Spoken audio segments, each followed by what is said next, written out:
Hello, everyone, and welcome to episode 71 of the Cataclysm of Hyrule campaign.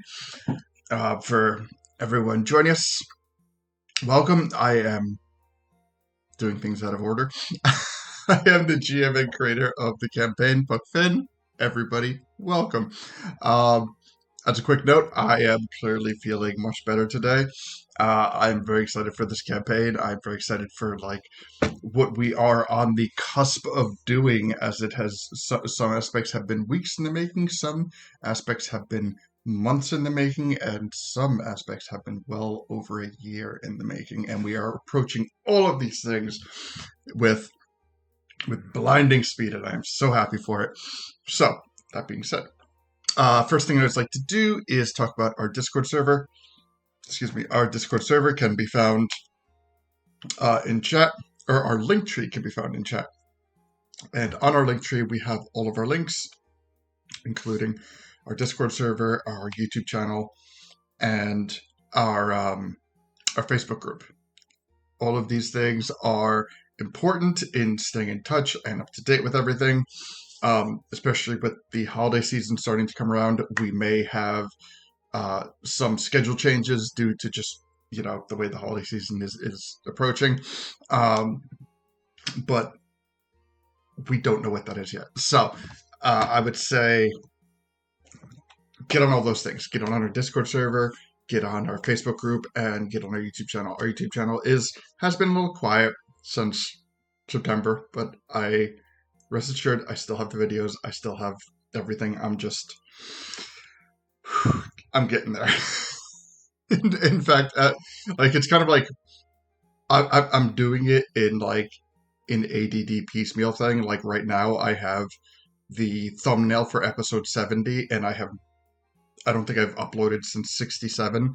And it's just kind of like it's getting there, but I've learned that I can't force it, otherwise I will just resist myself. So yes, I am working on it. Things will be uploaded soon, as I've continued to promise. But yes, we're working on it, and this is now episode 71, and I'm very excited for it. But so our Discord server, we have a number of interactive channels. We have chat channels, artwork and meme channels, looting channels. We have a voting channel that we haven't touched in a while, and I'm kind of itching to get back to that. But like I said, the Discord server is meant for primarily as a way for us to keep in close communication with everybody, and also to really address any questions, concerns, curiosities that anybody might have pertaining to this campaign, or honestly anything dealing with D&D. You wouldn't know how spell slots work, you wouldn't know how full damage is calculated. Happy to answer. We have a Facebook group. Our Facebook group operates in a capacity where it creates event reminders, as well as regular posts that come with Facebook group. So if you have a Facebook, definitely get on that. And we have our YouTube channel. Our YouTube channel is where we store all of our videos. In fact, I kind of have to upload the videos now, because I think with this being the fourth video that needs to be uploaded, I don't think I have memory on my computer for much more. I was looking at it today, and it's pushing it. So I will be uploading soon, because I don't think I have enough memory on my laptop to save another 4-hour long video. But so yes, all of those things get uploaded onto our Cataclysm of Hyrule YouTube channel. And the thing about that channel, it stores all of our campaign session episodes, and we create playlists to help things be more easily navigated, from one-shots to temple videos to really anything that we can create into a playlist. We will, to make it easy to navigate. Excuse me. Yeah. And you know what? Let's honestly just get to it. So we had a really great session, from what I remember last week, or 2 weeks ago. I was a little bit under the weather, so I did go back and kind of rewatch a couple things to get my bearing. And so what we have happened is we have reclaimed three temples. We've reclaimed the fire temple, the water temple, and the forest temple. We have a number of temples that are still need to be reclaimed, but part of the reclamation process is that we need to put a new sage in with the temple. So sages, the new iteration of sages are not bound to the temples as they were in the past. Excuse me. So what that does is that allows sages like Gully, who is our fire sage, to adventure outside of the temple where the previous generations could not. The temples, as we're learning, kind of focus on certain aspects of certain things, and in order to be a temple sage, you do need a certain degree of prerequisites to fit that mold. So we have, as I said, we have Gully as the fire sage. We have Deacon, who is not currently yet the fire sage, but it seems to be heading in that direction. It can go either way, but that's just how my brain is progressing it. And we have still the water temple that needs to have a sage in it. One of the hiccups in the water sage temple was that the person desiring to be a forest temple sage must first have the blessing of the Zoran monarch. All right. So right now we have a character by the name of Ill, who took on the mantle of king after the previous Zoran king died. By the way, I kind of I was doing some work today, and I realized that we have not actually referred to the Zoran king by name, or the previous Zoran king. We have referred to Ill very often as King Ill, but not actually the previous king. So that being said, Farkos, I believe is his name. Let me just give a quick double check on that. Zola?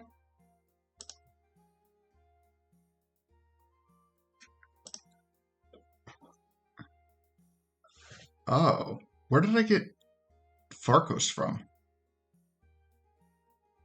I was looking. Yeah, when I was doing the research, I read that the Zoran king's name is Farkos the Bon.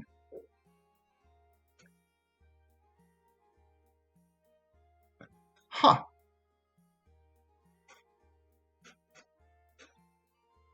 You know what?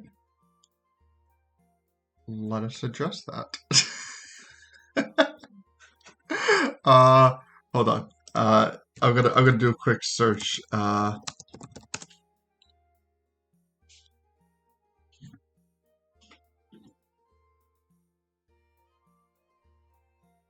ZOLA?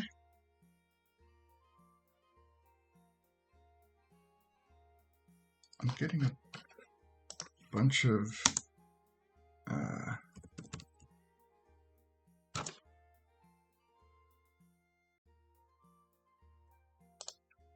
all right.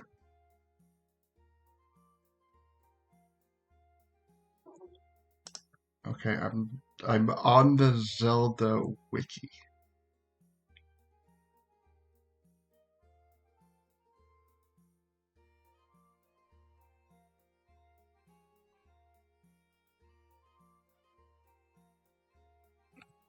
And now it's giving me ads.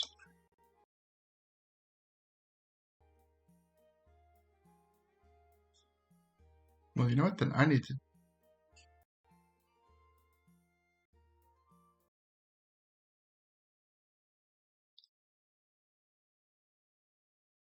Hold on.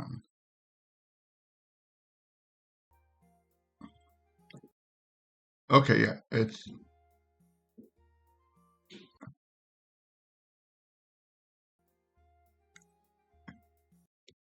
is Zora Devon. That is okay, but that's like naming a human human. All right, hold on. Okay, so what I'm going to do is I'm going to make some quick adjustments. Um,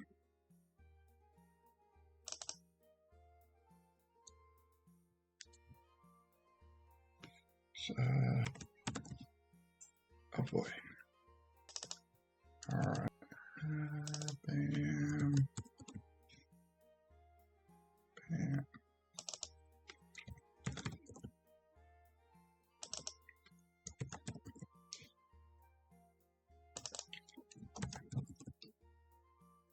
We're doing great. All right, I think I got it.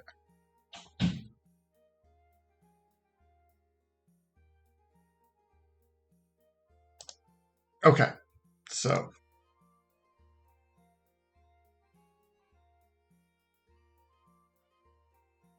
well, I guess that makes more sense calling him King Zora. um, so okay. Um, now I lost my shit. Okay, so the previous Sword King, um, who was Leto's biological father, is now deceased, and the king of the Zorns is now ill, who is um, one of our old character, Afine's brother, and his father in the campaign. I'm so bad with this name, so I'm going to I have to keep looking at it until I can say it right. But it's Artaith Search. Did I say that right? A-R Artaith Search. Yes. That is Ill's father and the person who is currently residing inside the Shadow Temple. Yes. All right. So part of the hiccup for becoming a Water Temple Sage is that you must first get the blessing of the Zorn Monarch. Now, there are a number of ways that this can happen. There are a number of ways that this can kind of resolve itself. Um, but whatever method of resolution obviously depends on what actions the players choose to take. But that is how the current playing field is set. We are still in Kakariko Village. We have taken our long rest. And so what we're going to do is we're going to go through introductions, and then we are going to talk about what, if anyone, did anything of any significance during their long rest, either leading up to it or during it, anything like that. So let me switch scenes over to, I think this one. Yes. Yes. Okay. All right. So firstly, I would like to introduce Deacon. Deacon, how you doing, my friend?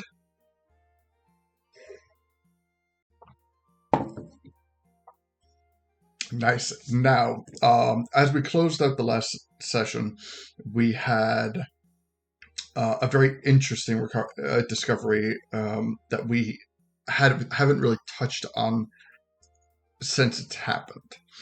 But in short, what had happened is we have attempted to resurrect um, Rico in whatever form he may take. And the form that he ended up taking was actually a deck of cards, so that um, essentially he had no interest in returning. Like he didn't, like, he had done what he had needed to do. He was content with the way things were going, and this was in his way an opportunity for a final farewell to manifest his himself and his energy into these deck of cards.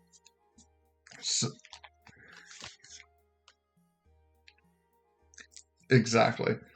So, I guess the first point of order is there, what would you like to tell people about your new subclass?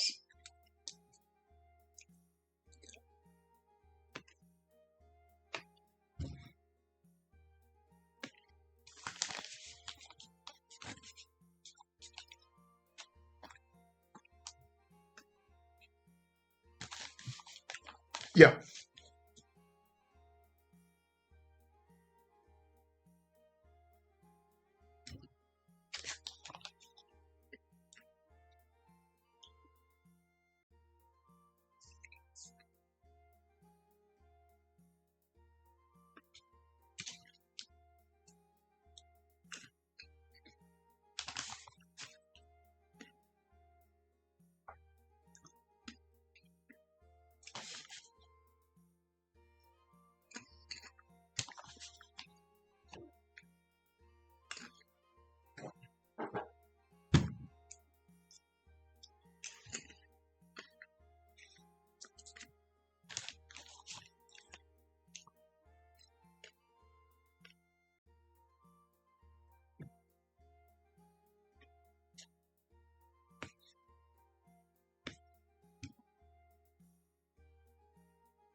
Deacon is satisfied by this conclusion. Everybody kind of like. I feel like how do I put this? I think that for the characters involved, most kind of got what they were hoping for out of the arrangement, if that makes sense. Rico gets some actual peace and quiet while knowing without a doubt what his intentions were. Saria in some kind of way gets to get a reprieve from everything that she's been through. And obviously Deekun gets that extra shred of guidance he was hoping for, as well as, a chance to rebond with his old pals as he's entering a new phase with the sage stuff. So it's all very very well strung together in my opinion. I'm enjoying it a lot. Yes, Sorry, that was a agreed. lot. No, you are good. Um, so yes, this is something that we are getting into. Mm. Uh, so one of the things that I have kind of said behind the scenes is that this is essentially part one of Deacon's transformation as he Mm. continues on his path for the Forest Sage. So rather than having you go nuts recreating your character and then taking the stage and recreating the character again, we're going to kind of run this as just one succinct thing that we are essentially halfway through. But yes, it is it is a fun development, and Rico and Deacon have a lot of history, even coming before this, before the Cataclysm campaign. So in that Absolutely. respect, it is very fitting, and I'm very happy to see how this is kind of rolling out. But yes, They traveled for years of real time. To say nothing of quite literally. So there's that. Yes, and but yes, yeah, in many ways, this is a wonderful buttoning up of Rico's major storyline. Definitely. I appreciate everyone coming on this ride along with me, and yeah, it's a good, nice way to kind of put a proper pin in some of the last bit of I guess not to say baggage, but more loose ends that Deacon kind of still had from before the Cataclysm and stuff. This is kind of the last button that needed to be fastened. He can Agreed. So yeah, it's nice. I'm really happy with how this worked out, and I look forward to seeing where the rest of the ceremony and stuff goes. Yes. Very excited. I'm very excited as well. So thank you for joining us, Deacon. and Arigato. cannot wait to see what this episode holds. Mhm. Moving on, we have Gully. How you doing, Gully? Doing good, doing good. Looking forward to another week of potential shenanigans and seeing what may become of Deacon in his new transformation. Yes, very true. Okay, so the burning question at this moment for Gully is what did Gully do for his long rest? Did he stay in Kakariko Village, or did he depart elsewhere, or um But when possible, Gully does head back to the temple. mhm. So for his long rest, he most likely went back to the temple, shook a few hands, hugged a few people, kissed a few babies, and then took a nap. All right, sounds good. So tell me about as you traveled back. Kind of tell me about what is going on in the Shadow not in the Fire The Temple. fire temple. The Fire Temple. um, Kind of like what is the overarching mentality? How are they feeling? Are there any potential projects or changes coming in the Fire Temple? Anything pertinent happen as you traveled back for your long rest? No major changes or updates at the moment. Really, he's just trying to you know, keep them well established, make sure they're in good spirits, kind of, keeping an eye on Barbara, to see if, she might be a good candidate to, really hone her spirituality and leadership skills to see if she might be a good candidate to take over. Um, really would be nice if we could get some of the locals involved, and I'm completely drawing a blank on the name of them at this moment. The Goron. Shoot, yes, and because ideally it'd be great for them to have someone come up through the ranks there to take over the temple. But as of right now, no major prospects. Very nice. All right. So the intentional. So one of the points to bring up is um, general location and specific location do play into um, aspects of sages for various temples, and one of the things that I mean, when we spent time on Death Mountain, when we spent time with the Gorons, like the party was very well received by the Gorons, and there was a lot of helping things that happened to create this favorable dynamic. Um, but one of the things that cannot be ignored is that the Fire Temple is not directly attached to Goron Village. And I bring this up as like a juxtaposition for the Water Temple in the Zora, because Zora's Domain was built directly on top of the Water Temple. So because of that difference in location, the Water Temple itself is more directly tied to the Zora in terms of things like that, where that's why we need to have support from the monarch because they're directly on top of the temple, and a kind of like cohesive existence is a little bit important with that.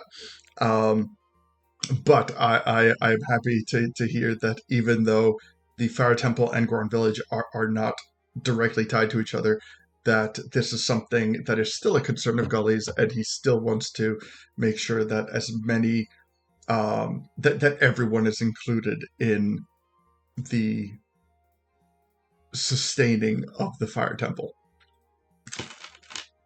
So wonderful to hear, Gully. Happy to have you on board, and cannot wait for tonight. Yes. Moving on, we have Lido. How you doing, Lido? I am doing okay. So, um, admittedly, I don't believe that we have dealt with a lot of things that may or may not be going on with Leto on a personal level in a good couple of episodes.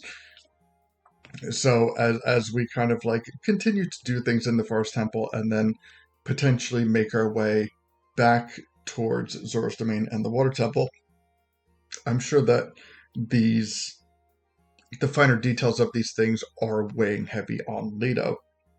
One of the things that I haven't brought up today is the realization that Il has no claim to the throne.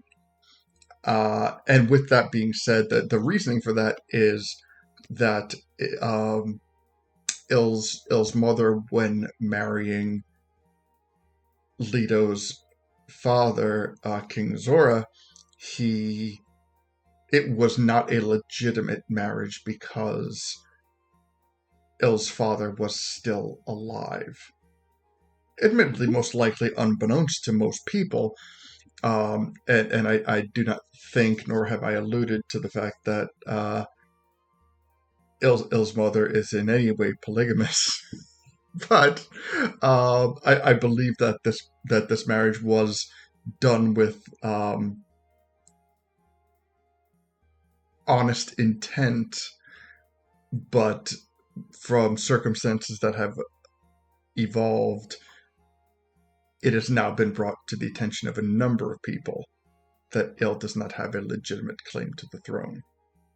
So, yeah. So there is a lot going on in Zora's Domain, a lot of potential things going on, and a lot of them revolve around the monarchy.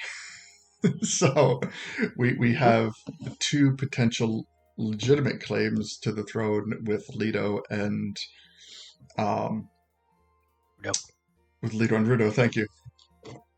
And we have Il, who is largely accepted as a favorable king, a king of the people, if you will, where, maybe there is a chance that even though if it becomes widely known that Il is not a legitimate king, there is a possibility that the support of the people might make any other potential transitions a little bit dicey. So, these are things that are all kind of like coming down the way, things that have kind of evolved in the campaign, and things that are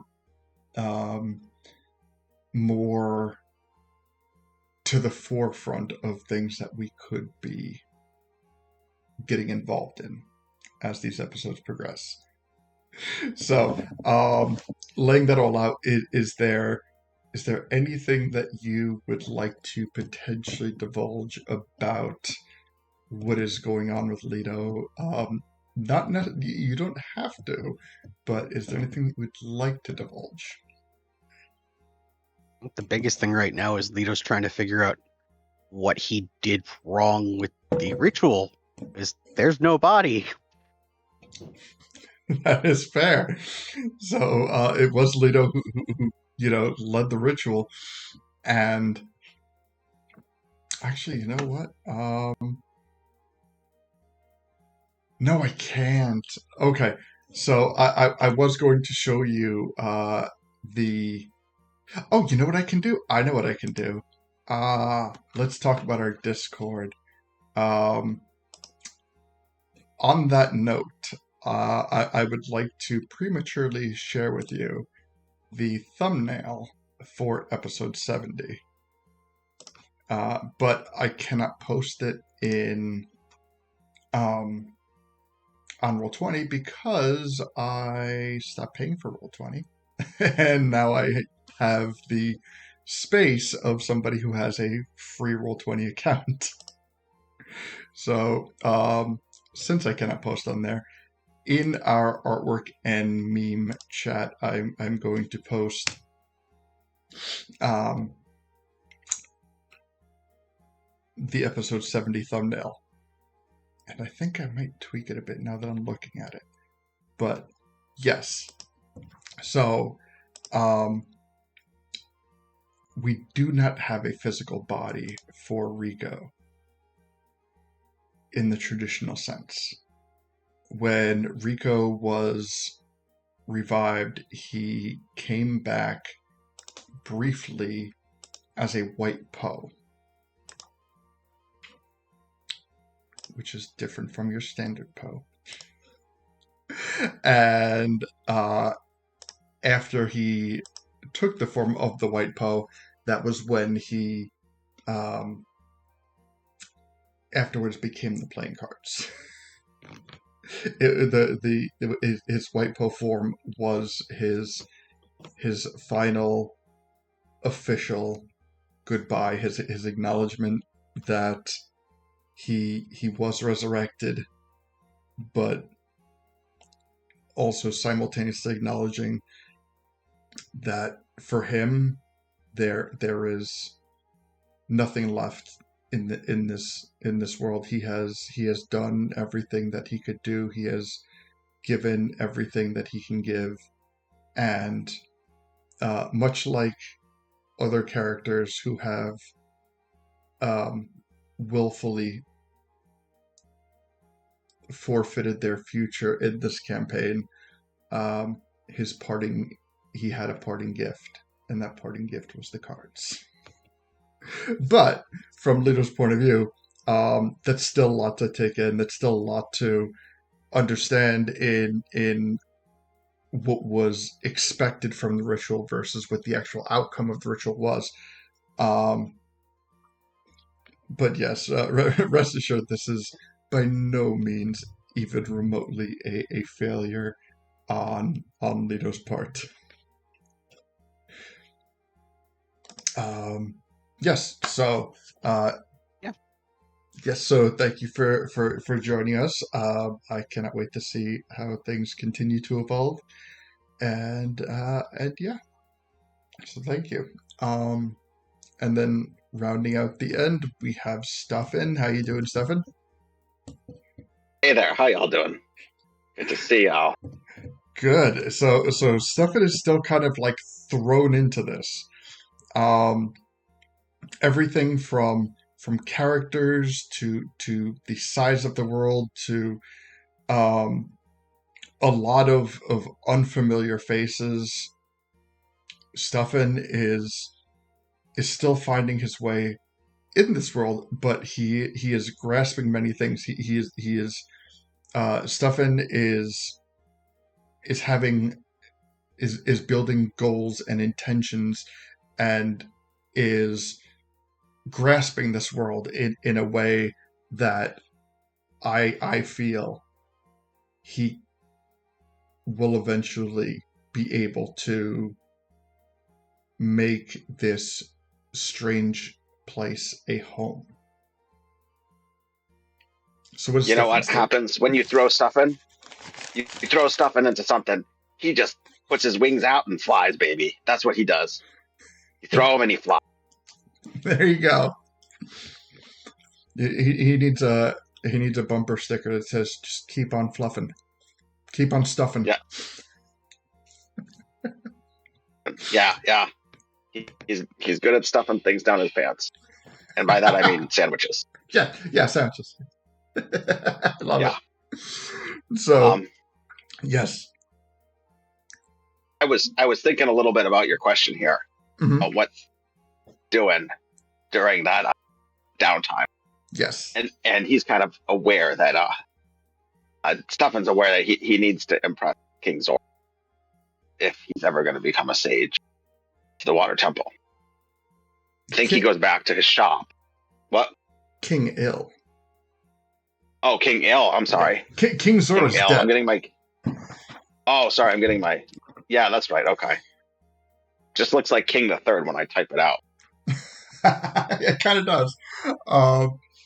Yes. So, but you know, taking a moment to have an aside about King Zora. one of the recurring themes in all iterations of this campaign is that King Zora was not long for this world. In some iterations of the campaign, he was already sick. In some iterations, he died from mysterious circumstances. But I think that as this campaign goes on, we are going to find way more concrete proof as to why, first why, and then how, what has truly happened to King Zora. Mm. So, in terms of that, the keep in mind whenever you have the passing of any type of high ranking or royalty or anything like that, one of the most important things is that when a king passes, there has to be a what's the word I'm looking for? When there has to be like Successor? Thank you. There needs to be a successor. And sometimes when there is a clear succession, everything goes smoothly. And that is more often than not always the goal. So I'm not saying anything that may or may not have happened up until this point, but what I am saying is we heard about the passing of King Zora very early on in the campaign. And it was very smooth. And that's all I'm saying. But there is a lot more to the story, and we will learn a lot more to the story as this campaign progresses. But yes, once again, the political turmoil that seems to follow Zora's domain through the ages is now once again seemingly thrust into the forefront. So, King. Interesting.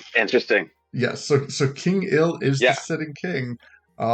Regardless of legitimacy at the moment, he is the sitting king, and he is absolutely a hurdle in getting to that Forest Temple Sage position. Water Temple. Is it the Sage. Forest, the Water? Water Temple. I'm sorry.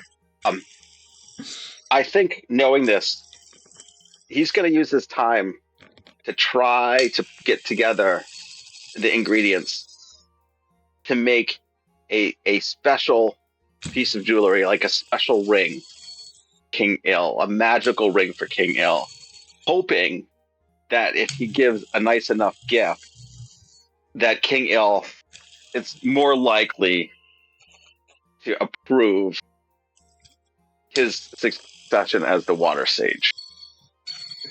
Okay, so might not work, but that's what he's thinking.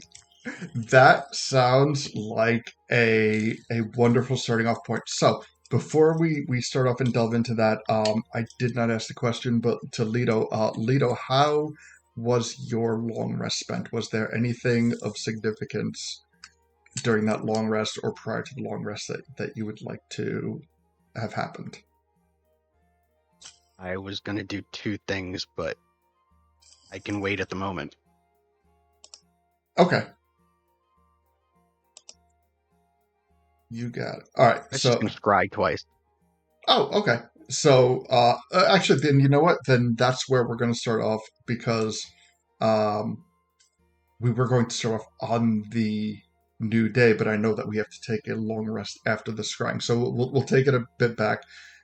We'll take with the scrying, and then we will begin with the new day. So, tell me of the scry. I was planning to scry to see where Fiend is. And I was going to scry on Bad Daddy. Again. Oh, Bad Daddy. Okay.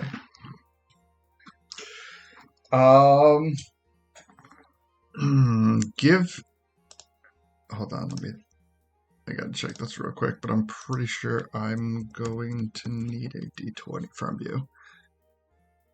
Of course, that for some reason it's a 21, not a 16. Why is it doing that?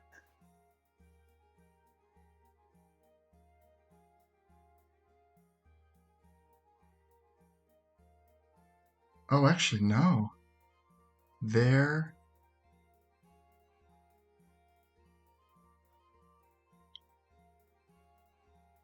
It.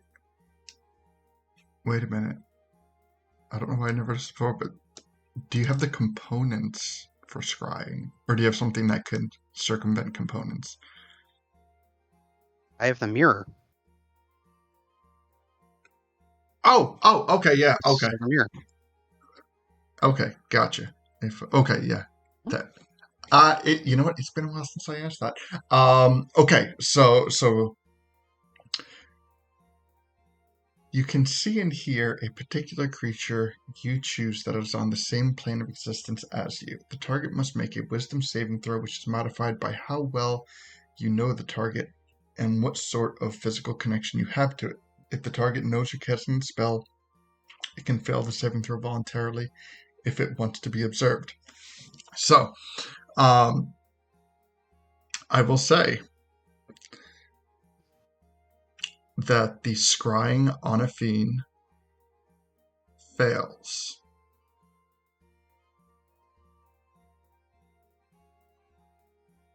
Oh.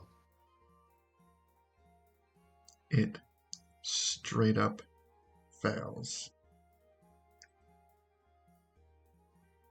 No roll, no modifier. You are unable to scry on a fiend. Okay. All right. And now for the second scrying, let's see.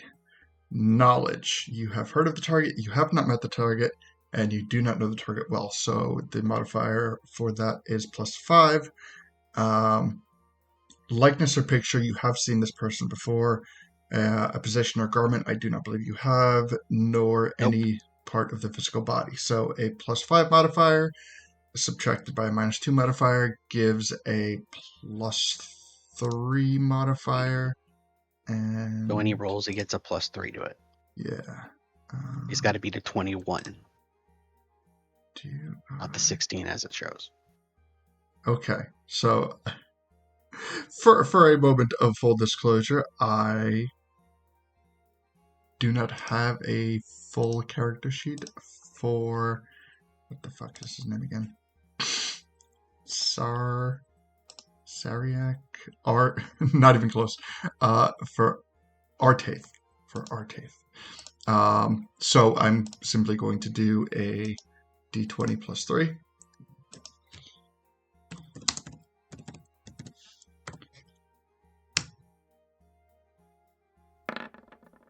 Oh.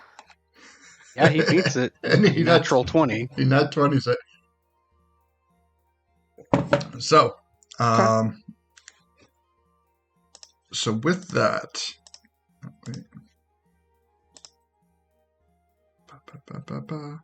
okay, on a failed save, the spell or on a successful save, the target isn't affected, and you can't use the spell against it for another 24 hours.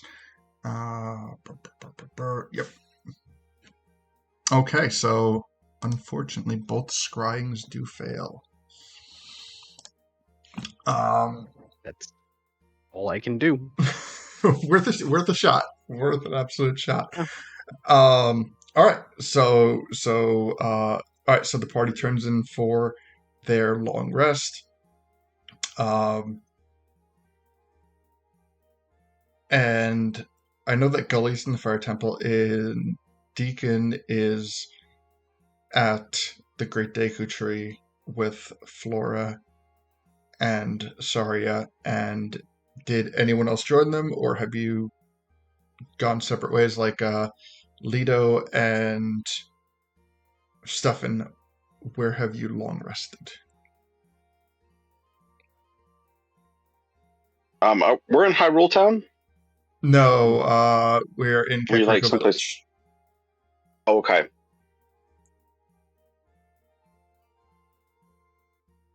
I don't know. He'd be flexible about going any place. Okay. All right. We'll just wind up at the inn that we were staying Yeah. at. Okay. So we have Gully at the Fire Temple, Deacon in the Deku Tree, and Stuffin and Lido at the inn.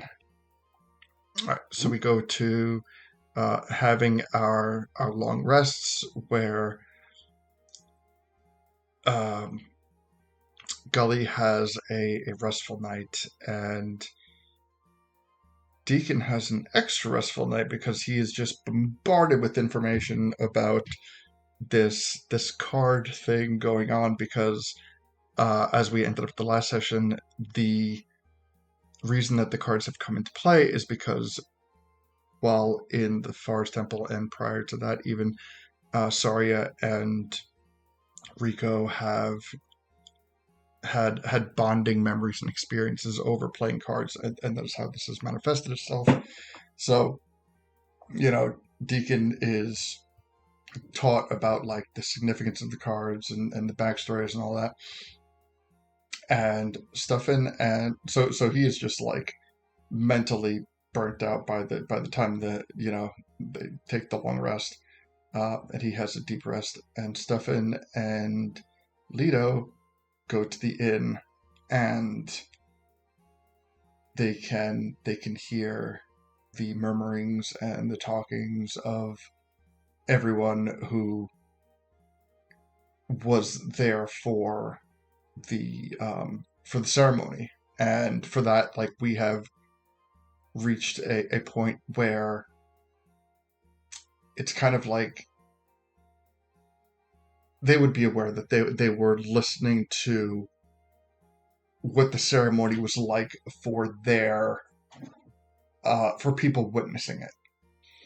And apparently once the ceremony began, where everyone saw this, where all the players kind of saw like this darkness beginning to envelop them, what everyone on the outside saw was everyone on the outside saw this dome of like vines made of energy kind of coming out from the ground and encompassing everyone around the bonfire. And that's what created the separation between the two. And this was this would be like the first time that Lido and Stuffin heard anything about this. I would say that there's roughly a 2-hour gap that Stuffin and Lido need to go to and take the long rest. Like you can take it now, or you can kind of like, after hearing this, if you want, you can kind of like talk to the people, try to get more information out of them, but kind of like, I mean, yeah, 2 hours of anything pertaining to the walls inside the inn. Is there anything that either of you would like to do before turning in for the night?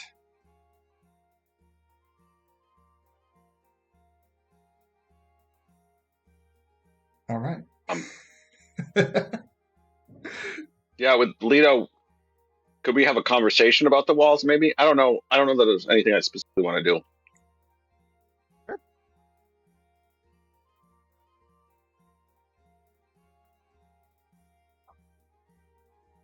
Okay. All right. Stuffin, you look like you have a question about walls or something. I just a little weirded out. Okay here. So, Okay. wait,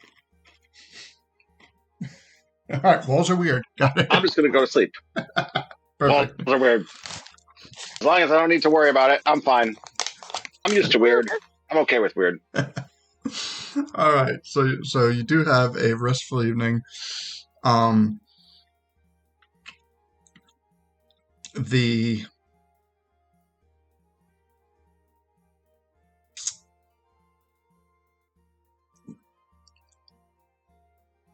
Lido, you imagine you had a much more full dream, but the only thing that you remember when you wake up is that you have visions of the sky,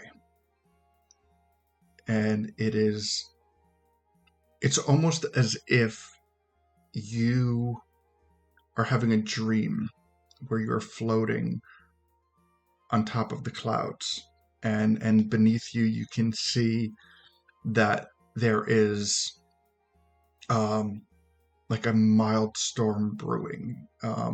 You can hear the high winds, but you cannot feel them.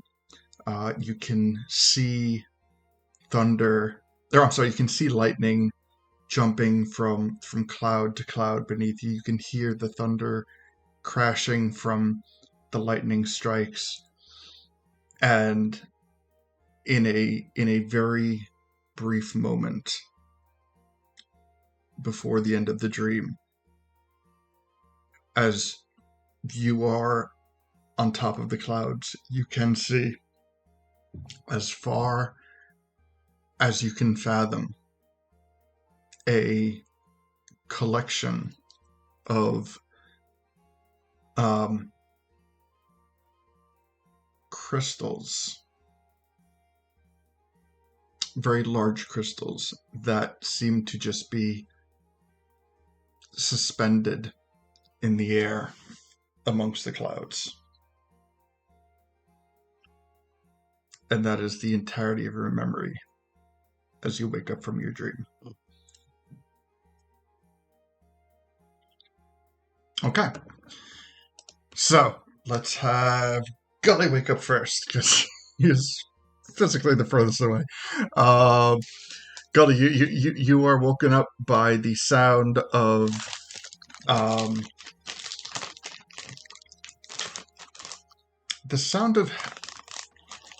blacksmith hammers crashing on an anvil.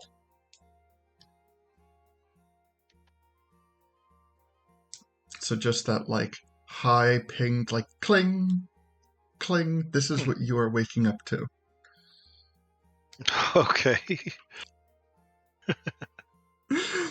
As you wake up. So I go to investigate where the noise is coming from. All right. So you wake up, you kind of follow the sound, and you find an anvil, like a full-size blacksmith anvil, and there is not Barb, but just kind of like one of the other patrons of your temple is sitting there with it's a sword. It's a ready-made sword, and they're smacking it against the anvil with a blacksmith hammer. I would like to point out that the sword itself is by no means hot. It is not giving off any heat. It is not glowing red by any chance. It is simply a sword that is being pounded with a blacksmith hammer on an anvil. Hey, what you got going there, Barb? Oh, no, not Barb. Just one of the other patrons that is not... Oh. Well, we'll call them No, nameless at the time. You specifically said not Barb, duh. not Barb.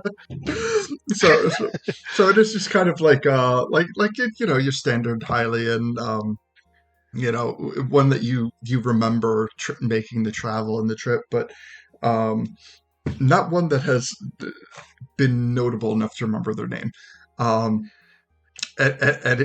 So you come up from behind and say this to him, and he kind of like seems to be a bit startled, and it's like, oh, Gully, my sage, I'm terribly sorry. I didn't wake you, did I? If I did, I didn't mean to. I promise. I swear. No. It's time for me to be up and out and about anyway. So, what are you doing here? Well, we were just kind of like doing some more cleaning and setting up stuff, and well, we came across this anvil. So me and about 5 other people kind of grabbed it, and we thought this would be a nice place for it, and I'm just kind of well, I'm giving it a go. I'll be honest, I'm not entirely sure what I'm doing, but and he like smacks the sword again with the hammer, and he's like, but it's making that sound, and I think that's a good sound. Okay. All right. Are you trying to actually modify the sword in some way, or are you just? I mean, Well, yeah, I figured if I smack, cause I want to sharpen it. yeah, that's really not the way you go about sharpening it. That's more so, well, the way you're doing that's just gonna break it. I mean, if you want to sharpen it, you actually need to use a sharpening tool. If you want to reforge it, you would actually want to heat the metal prior to pounding it and reshaping it with the hammer. But yeah, for sharpening, that's not how you want to do that. Really? Yeah, Huh. you'll need a sharpening stone. All right. You rub it across the edge of the blade. And he like puts down the sword, and he like takes out a notebook, and he starts like writing like fervently. Um, like his scribbling hand is going like a mile a minute, and he's like, stone. All right. It's like talking under his breath. He's like, don't hit sword with hammer. It breaks it. And he's like just like bullet pointing every single thing you say. But he's not doing it in a way that's like note taking. He's doing it in a way that he is writing down verbatim every word that you say. Oh, lovely. Okay. Oh, lovely. Okay. Um, Now, mind you, I am not a blacksmith, so you'd rather get this information from a blacksmith on how to do this, but you should probably we should probably ask around, see if anyone else has any more blacksmithing knowledge to really get the true ins and outs of how to sharpen that sword in the best manner. But for me, a whetstone usually does the job. well, I mean, we have all asked around, and honestly, nobody here knows the first thing about blacksmithing. I mean Well, I'll that. tell you what. You know what? Here, Uh-huh. here. I think I might have a whetstone probably in my equipment here. Yep. Here's a whetstone. Now, I haven't really had to sharpen my sword in quite some time. Here, take this whetstone, and you'll rub this against the edge of the blade, just ever so, smoothly, and this will help sharpen the blade. Don't use a hammer. And he looks at the whetstone. And he's like, I understand, but what I don't understand, the No, stone. I don't know why it's called a whetstone, Oh, because it's not wet. no, it's very dry. It's. Yes. Uh, all right. Well, I mean, clearly you are way more knowledgeable about this than I am, and I will absolutely take this information to heart. But if you Perhaps it would be nice if we had a library in here. We could have more books for additional knowledge. we Yeah, I think that's what we need. I think that's a great idea.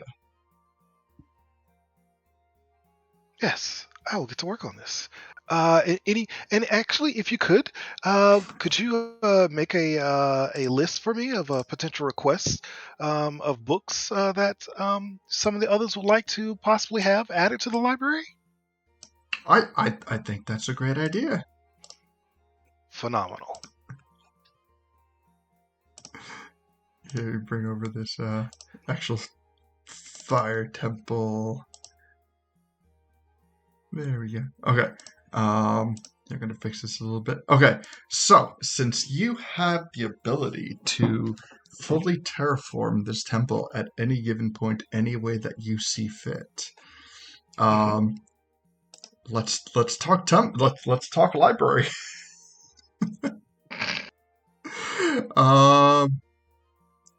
So right now you know what, let's say that let me see if I can do an anvil.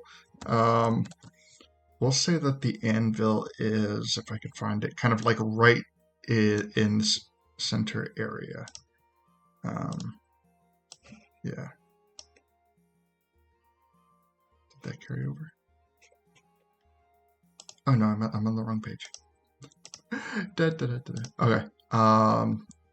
So let me get an anvil here, and so you do have the ability to, as I said, to terraform everything.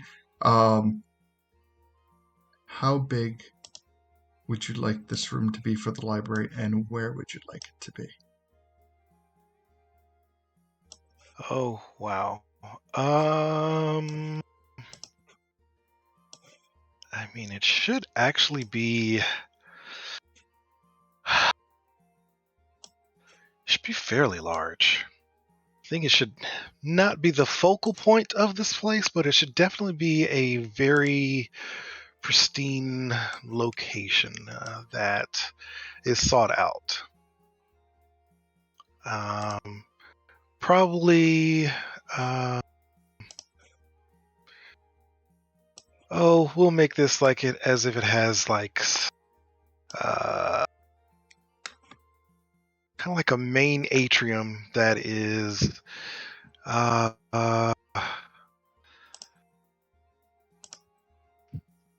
I guess location. Oh shoot, let me shrink this map so I can get a better view of it. Okay. Okay, there's the anvil. I think it should be to the right of the anvil, the rightmost portion over there. Yeah, and then slide it over so it's kind of makes a complete connect. Well, here, I'll ping it. Yeah. Gotcha. Okay, so you know what, we can.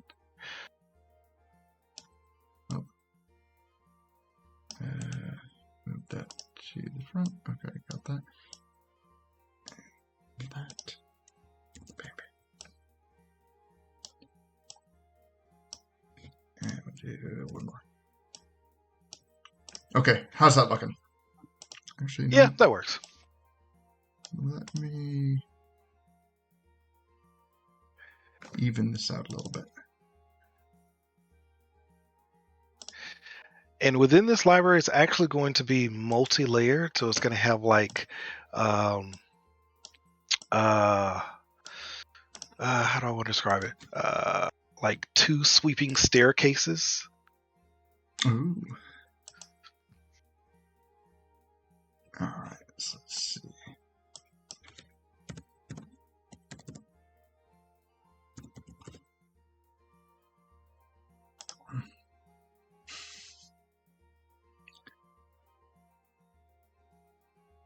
See what they got here.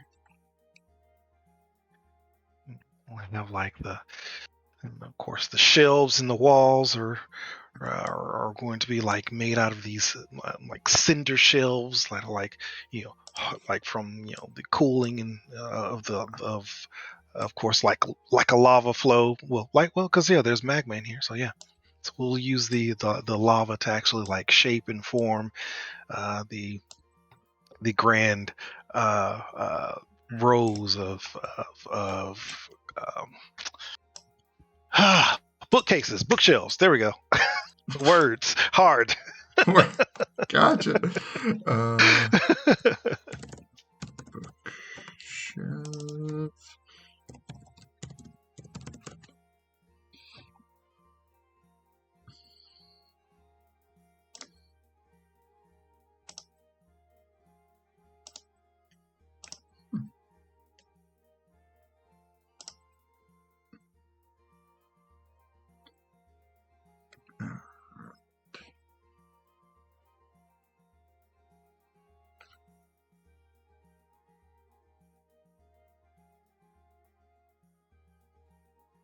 Okay, so let's see. How many... All right, let's throw some bookshelves in here and do it properly. All right, how's that looking? Yeah. All right, so we got the anvil, we got a couple of bookshelves, we got some stairs. All right. It's looking good. And now all we need are books to fill the shelves. Correct. Wonderful. All right. Sounds great. All right. So they watch you just kind of start to terraform this entire area. Ground spouts up from the surrounding magma. Stairs kind of almost seemingly build themselves up from the ground as if they had a mind of their own in what you had envisioned. And then after the stairs come the bookshelves, where the ground just kind of like rises up with a series of empty shelves that are ready for filling. Yes. All right. So, yeah, the guy who was smacking the sword with the hammer, it has been like attached to your side through this whole thing, and he's like, so where should we? You know what? Where should I go to look for some of these books? Well, definitely going to have to be out and about and around the surrounding towns and locations. I will also bring back books as well. That's why I definitely wanted you to make a list so that while I'm out, I can also make sure I obtain some of these books for you. Oh, okay. All right. So and then he stops and ponders for a minute. He goes, so we're allowed to leave the temple? Of course you are. You're not prisoners. Well, I didn't think that I would never say such a thing, but I was just thinking, since we got here, that it would be most fruitful if all of our time was spent making this temple as welcoming and aesthetically pleasing as we could, to help in any way that we can. Well, yeah, absolutely. But also part of that is going out into the world and invigorating others about the fire temple and the ways of fire, and growing our flock and having others come back. So you must also, in order to do that, you also need to be out and about in the world, freely coming and going. That is true.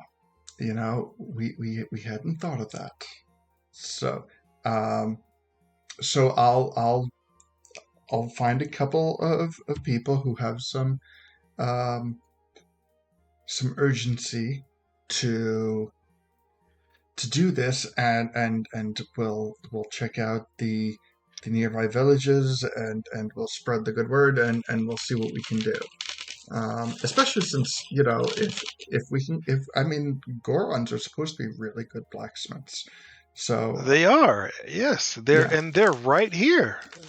Should definitely be conversing more with the Gorons for sure. I to be honest, I've never met one, and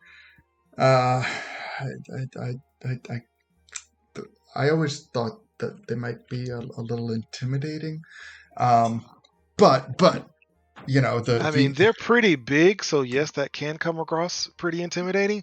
But we never guessed, but many of them are super softies on the inside.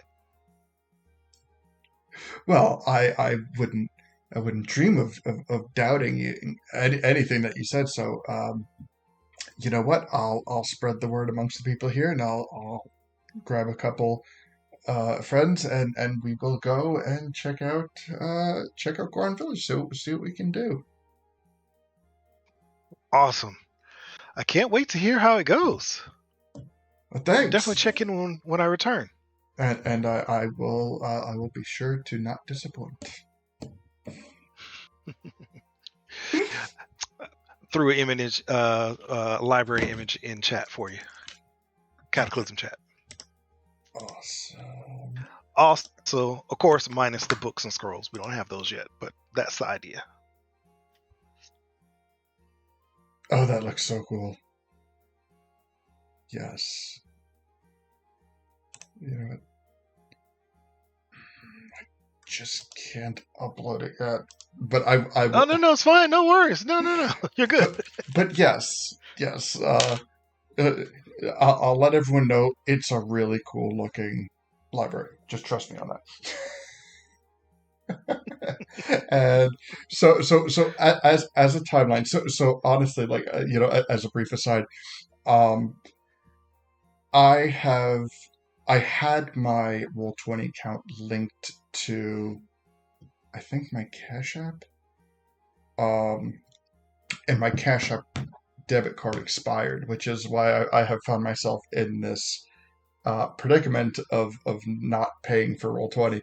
I mean, the reason that Roll20 is how it is why I'm not, like, working hard to find a quick resolution. But so my resolution for the matter was I have switched to my Venmo, but I have to wait for my Venmo card to come in, my Venmo debit card, and it's probably not going to be here for like another 2 weeks, according to what they said. So once I get my Venmo debit card, I will load that up to Roll20, and then I will no longer be hurting for space, and I can upload things that I would upload. So, yeah, we're good. No worries. Yeah, and then everyone can see the cool library. But yeah, so that's that. But all right, so okay, so they're going to go out. They're going to find. They're on the lookout for books. They're on the lookout to evangelize. They're trying to. They're going to see what they can do. All right. That being said, any other business that you want to take care of before returning to the party? He'll check on our little Lionel buddy, and then he'll head back.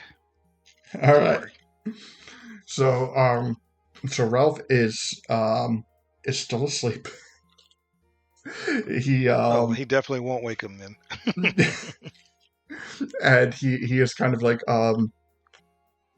he's laying down like you would imagine like a horse would, and as I point to to say, there are also a couple of people that are kind of like leaning against him and using him as a pillow. So you get the impression that he is kind of like chicka wow wow. Well, I was going to say assimilating appropriately with everyone, but that kidding. That may or may not have happened. I Good. Well, that's exactly what I wanted to see that he is actually making friends and people are getting close with him. So that's an awesome sight to see, and he will tiptoe away as to not wake Ralph.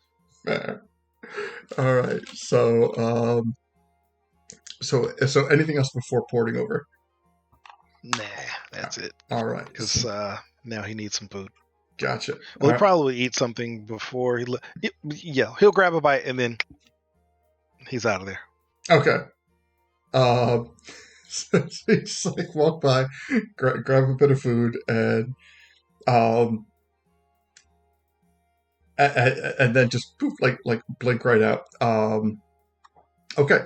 So with that, we're gonna take it over to Lido and Stuffin. All right, so Lido and Stuffin, you wake up at the inn. Lido, you have those fleeting memories of that dream and stuff, and you have had a restful evening. Stefan, what would you like to do once you wake up? I think Stuffin's mind is on jewelry this morning. Like he's just kind of like going over in his head what it would take to make like a special kind of jewelry for King Il.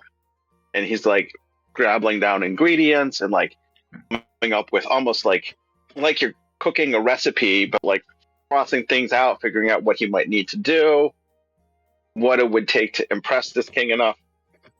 This has been his fixation, maybe all night. Maybe he didn't sleep super well, but All right, so jewelry fit for a king. Jewelry fit to flatter a king. All right, yeah. so you know what? Let's start off with the conclusion of what type of jewelry have you come to settle on? Be it a crown, a pendant, a ring, kind of what is the item that you would like to go for? I think it has to be a ring. He's going to have a crown already. It has to be a ring. And the ring that seemed most appealing to me, just looking through D&D Beyond, but maybe other people have other recommendations, would be, do you want me to tell you, or do you want it to be like a surprise if I do it? If you would like to keep it on the down low, message me. If you I'll just tell you. I'll okay. tell you. Fun. I think the ring that he thinks would be cool, and this is an uncommon ring, so not as difficult to make as like a rare or legendary or anything like that, would be the Ring of the Orator. Has 6 charges, and you can use it to project your voice to be heard clearly by all creatures within within a mile of you, regardless of other noise. This would be like the perfect ring for someone who, a leader or perhaps just an egotist who wanted people to hear them, would be like a ring that would allow everyone within 1 mile to hear you. Okay. All right. That sounds good. All right. So this would be your first attempt at making a magical piece of jewelry, correct? No. No. Because he did make a magical crown, or I don't know, I would say crown or necklace or something for Leto, I think it was. Deacon commissioned him to make something once before. Oh, that's right. Okay, yeah, okay. All right, so you know what? So then I will take it down a notch. Let's see. Let's figure out materials. Do you have, or what materials do you have on you to make this ring? I'll be honest, I think he's going to have to return to his shop to do it. Okay. I don't think he's got enough. Like, he probably has some, but he really would need to return to his shop. And maybe there's a special something he needs to pick up along the way at some point, too. Gotcha. All right. Actually, that reminds me, I need...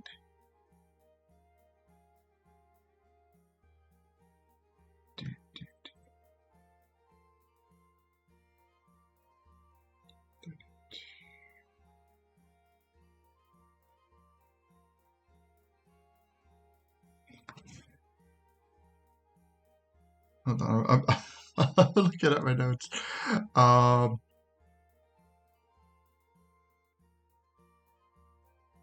have...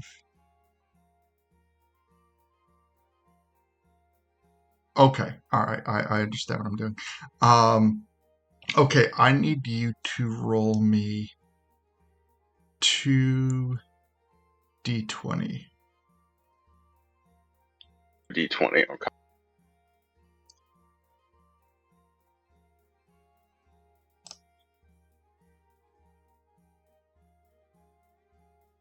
I got a 12 on one, and I got a 19 on the other.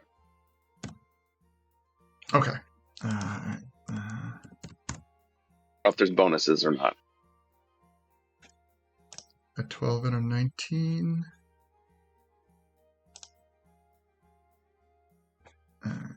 I'm honestly, what I'm doing is I'm keeping track of your shop's profits. Oh, okay. Uh, 9. I would also say that I am, as a player, fully aware that giving a king a ring that can command that he could use to like communicate with everyone within a mile would backfire on us, especially if he doesn't take kindly to us. But having said that, it seems fun.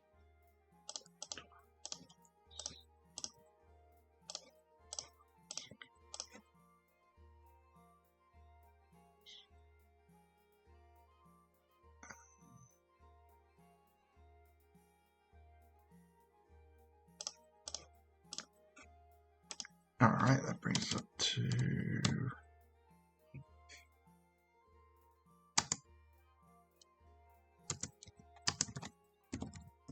Got it. Okay.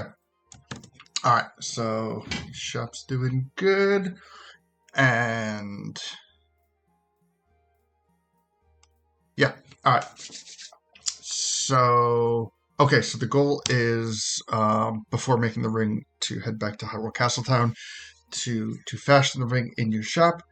Sounds like a good plan.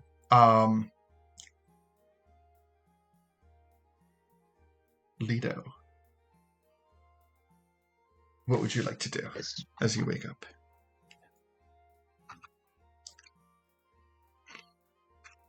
So I'm trying to run through my brain exactly what happened in my dream, going with the fact that storm clouds of the sky, crystals in the sky. Okay, is this relating to like possibly the Rito in the future we have to go and check out? Or is there something more? So he would probably go outside immediately and look in the sky and see if he could see anything just by chance.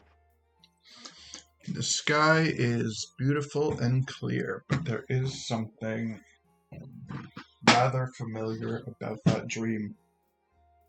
You just can't quite put your finger on it yet.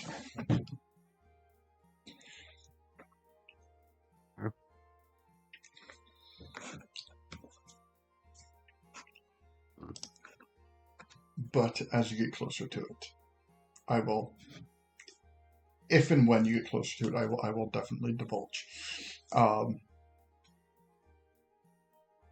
It is a rather short trip. I promise. Okay.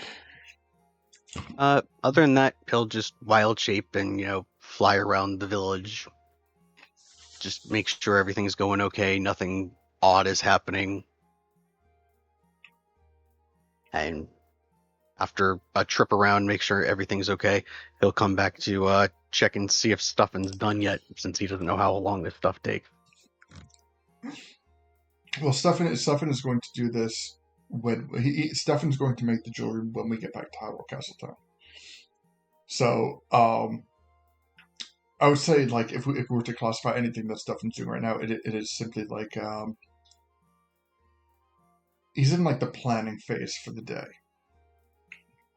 And he's just kind of like verbalizing the tasks that need to be completed, such as heading back to Hyrule Castletown before Zora's Domain to try to make something impressive for King Il. And I will fly the town, come back, and get ready for cornmeal breakfast. Because I don't know what else they would make. Sure.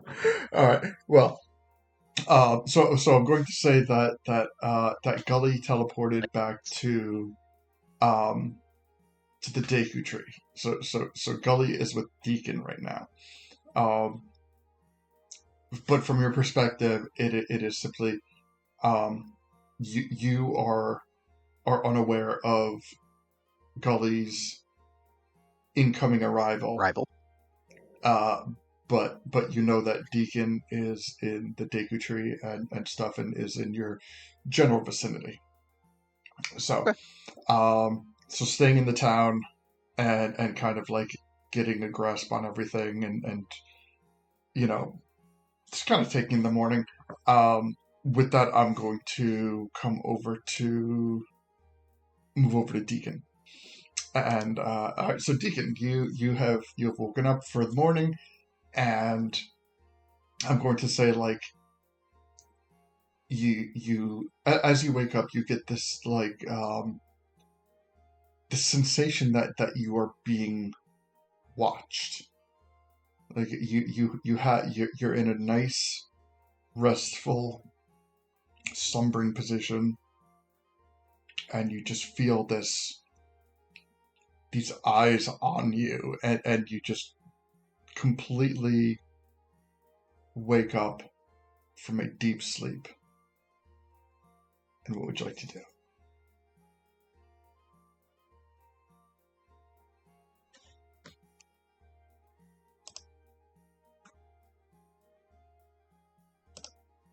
Deacon?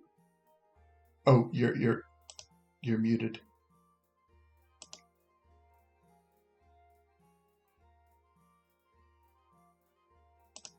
And I Nothing. think.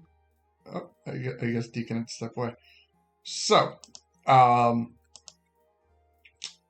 going to say that as Deacon wakes up and he feels these eyes turning on him, his head quickly darts around, and he sees standing before him Gully.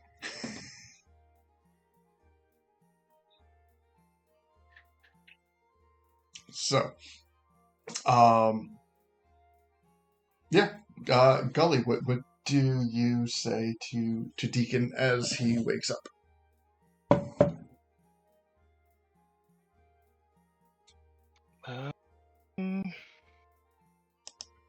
Morning, little buddy. How you feeling today?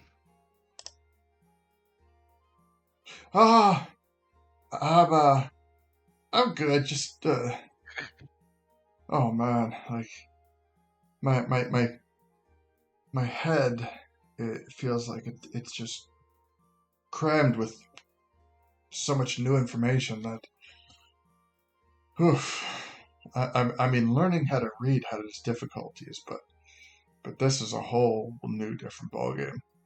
Like I didn't realize that once people know that you can read, they actually like want you to read.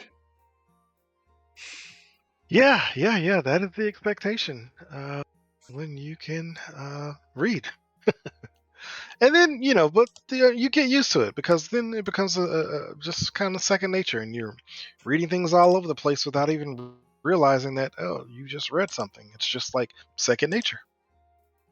Well, that's probably going to take a little bit of time, but I mean, it feels like there is a whole nother world just going on inside my head. Yeah, I can definitely see how that would be the case. And you just got all these things just kind of like you're running through your brain now, and you're just trying to make amends of everything that's going on. Is like kind of sensory overload is probably the best way to put it, because in addition to that, you've also got like the sage and this stuff. It's just, I know it's a lot. Yeah, yeah, that's definitely a good way to put it. And you know what the best thing for that is? A good full belly. Let's go get some breakfast. Yes, yes. Let's go and find Stephen and Lito. They said that they were going to go to the inn last night, so Yeah, I'm so we should probably be able to find them. yeah. I think that we'll find them pretty easily. We'll just follow the smell of breakfast. Well, hop on my shoulders, little buddy. Let's go. All right, let's do it. All right, so Gully and Deacon travel outside the Deku Tree over back into town, and and the entire town is bustling. You see cuckoos running through the streets. You see Mido tending to the farm. and a lot of the Deku and the Kokiri just kind of going about their day. You make your way into the center of town, where the inn and all the houses are, and you've become fairly accustomed to the way that things work in this village, operate on like a communal level. So the big table has been brought out. The large breakfast spread has been, laid atop the table where everyone, there's a few people who are kind of like sitting and taking in the meal, and then there's some people who are just kind of walking by and grazing and filling up their things. What about you guys? How do you take in the scenery?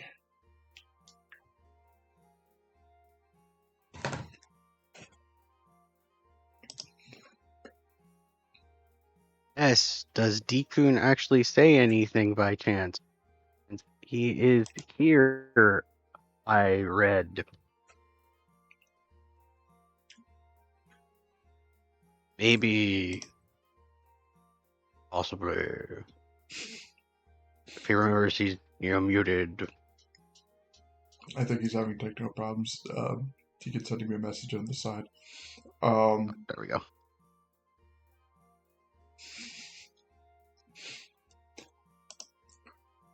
Deacon is mustering up.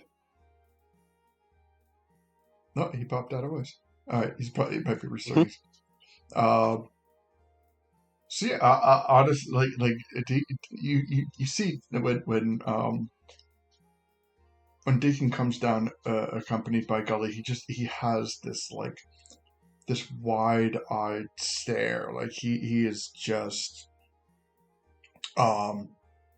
like you can see him just processing all this like newly learned information, behind his eyes.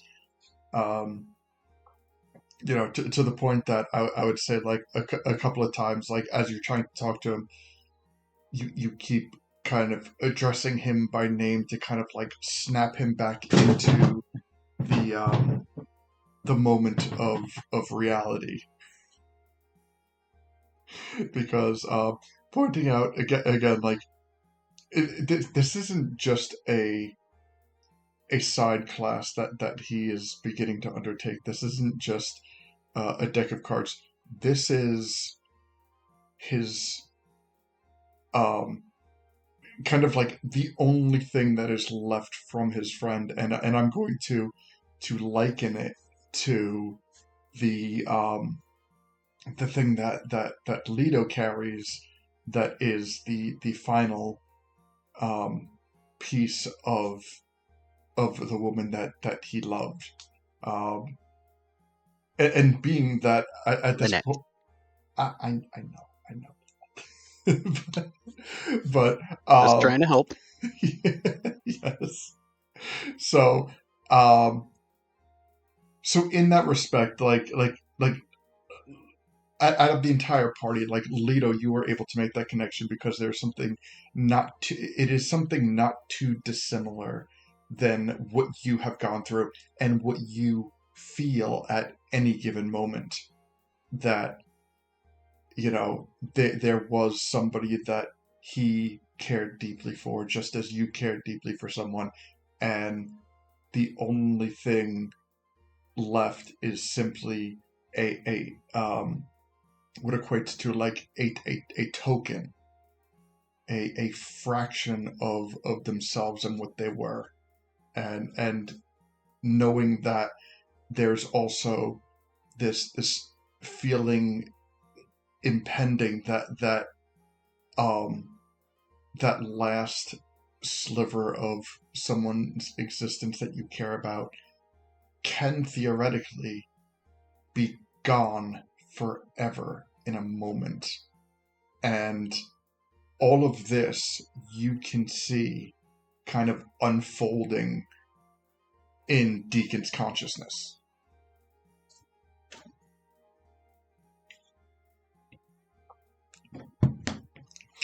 So, at any given point, everybody in this party have suffered some degree of loss.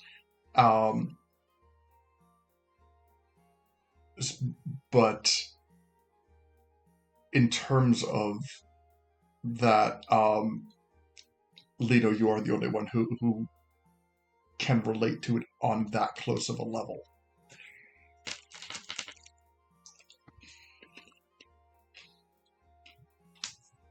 So, do you guys sit down and eat?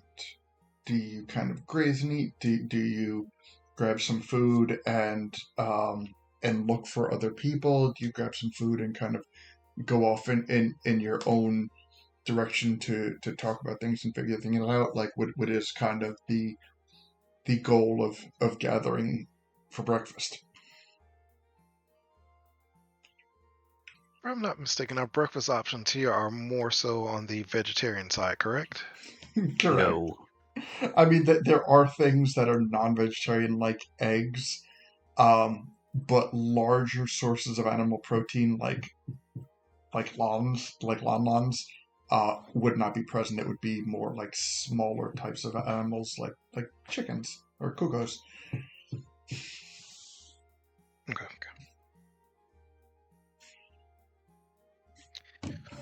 Well, boys, I like to have a heavy breakfast, but sometimes with this vegetarian stuff, it rolls right through me. So I'm gonna have kind of a light breakfast this morning. Makes sense. It's all about what you eat, not Yeah. how you eat, I guess. Yes, and one of the Kokiri kind of comes up to Gully as he's talking about this. He goes, well, I mean, we do pride ourselves on our hospitality here. However, with all due respect, we are it is rare that we find ourselves feeding somebody of your size and Leto's size. To put it bluntly, if you guys live here, you'd probably eat us out of house and home. But that's not the case. So mi casa es su casa, and well, I guess if when you come back, if you plan on returning often, and you find it in your travels to bring us a little bit of larger livestock, we could tend to those larger livestocks, for when they're needed. Oh yeah, not a problem. I didn't mean to offend or anything. I wasn't trying to imply anything in any way. I mean, no, I definitely I like your food. It's just like I said, it's so healthy that it just it does what it's supposed to do. And it keeps the body fresh, so to speak. Well, yes, and we take no offense, but we also want to make sure that that everyone is made happy and whole here. But admittedly, we do have our limitations. Well, no problem. I'm quite sure we can bring you back some livestock, or I can bring you back some livestock. No worries. Speaking of which, well, not really speaking of which, but I'm curious. Do you guys happen to have a library around or a store that has some additional books on hand that I could probably purchase from you? Looking to start a collection. Well, yeah, I mean, we don't have a library per se, but we do have. I mean, we as residents do tend to have some books, but over at the general store, there's a couple of books. It's mainly towards things like agriculture and things like that. Oh, But that's fine. I mean, like I said, it's a library, so I would like to have a wide variety of things on hand. So, books on agriculture, that's great. oh, well, wonderful. All right, yeah, you know what? And he points to one of the Kakariko who looks a bit older and is just kind of like um consuming his breakfast in a more uncouth manner. He points over to that guy and he's like, "Well, I mean there's the shop owner right there. He looks like he'll be done eating, I guess, soon. And yeah, the after that he should be opening up a shop." All right. Well, I won't bug him while he's eating, but yeah, I'll definitely head over that way after it looks like he's done. Perfect. Absolutely. And you look at him again, and the guy just has like, yeah, he's got like a cuckoo leg in like one hand that has just like for him a relatively big bite taken out of it, and with his other hand he's just like shoveling, like various things like potatoes and scrambled eggs and whatever into his mouth and like leaning over and taking a bite. Um, you anticipate within just a few short minutes he'll be finished. At one point, he looks up and he sees just like the entire group of you just looking at him, and he gives like a big smile, more of like an acknowledgement that he knows he's being looked at. But he does like a big smile, a big like chunk of potato just like tumbles out of his mouth, and then he just goes right back to it.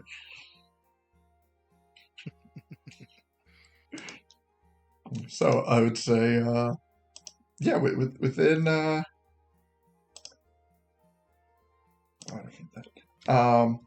yeah. So Gully, you need books on agriculture. No, not just agriculture. I need books in general. Building well, I've built a library, and now I need books so that it actually can be a true library back at the temple. Okay. If it comes to like agriculture type of stuff, kind of a druid here. Yeah. I understand that, but a library should actually have books in it. So, that's why I'm purchasing the books on agriculture that they have. Now, if you'd like to perhaps write out some materials for the library that could be included on some scrolls, or if you'd like to author your own book, I would absolutely love to include it in the library. That would be even better. Do you have scribes already set up? No, I do not. Because, you might have people there who know things that you can, write down and then build upon them. That's a good idea. Because, you could go with, your toughness, how to fight, so that way you can write that down, so that way you could pass it on. That way they can learn to protect themselves, type of thing. Yeah, I'll inquire about that when I next return. Also, you need head librarian. Yep, that will be very beneficial as well. And I think I already have the perfect candidate for that. Actually, the individual that, man, he's an interesting one. He's trying to sharpen a sword by beating it with a hammer. Yeah. But, Okay. But I think he might make a good librarian. He was very astute. Very detailed notes he was making. So, was it like a magic sword? Nope, just a regular old sword. I gave him a whetstone. I didn't ask. So, some random guy had a sword and was beating it against the earth with. No. He was beating it against. He was using an anvil that they found. Is it magic? I didn't register any magic on it when I was there. Did you go to see where it was found to see if it was like in a treasure trove type of thing? Nope. None of that. Okay.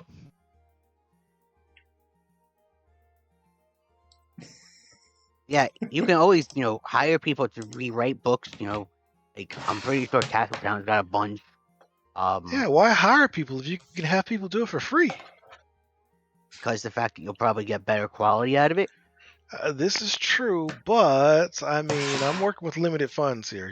Being a sage is not all it's cracked up to be when you're out and about.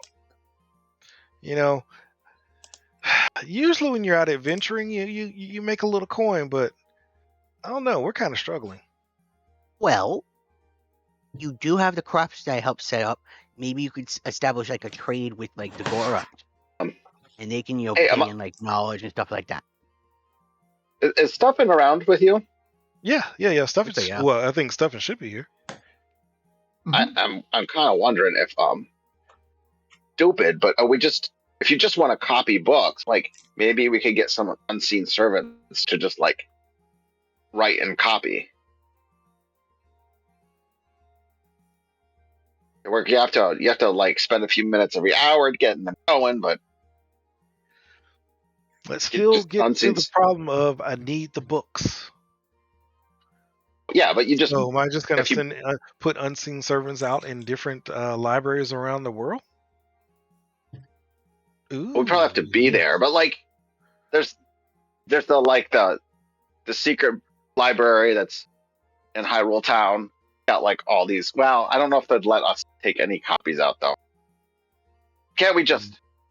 We can You don't try it think and we see. can just Or we can talk our we way? can just talk to the queen. Maybe she'll be able to hook us up. Yeah, I mean, or just Um, hire people. I would Again, like to see, point something that out. costs money. Um, And since the I thought point of being a cult leader was that you have cultists. I'm not a cult leader, and I don't strip these people of all their money. No, I'm not saying take their money. I'm just saying you don't have to pay them our money. Continue to be part of your cult. You just like provide them with everything they think they need, right? Right, but books Spiritual cost guidance. money. Scribes cost money. Yeah, all paper does, I guess. It's kind of dangerous to have a library in the fire temple, isn't it? No. I made sure that the way I built it, it's got a cooling effect, so won't even have any issue whatsoever with the books in storage. It's good. Now, if they take them out into the other areas of the temple, that's a little bit different. If they drop it in the lava, that's always a potential hazard. So, might need to come up with some type of protection spell or something that can be cast on the books in there. But that's a problem for a later date. Mhm.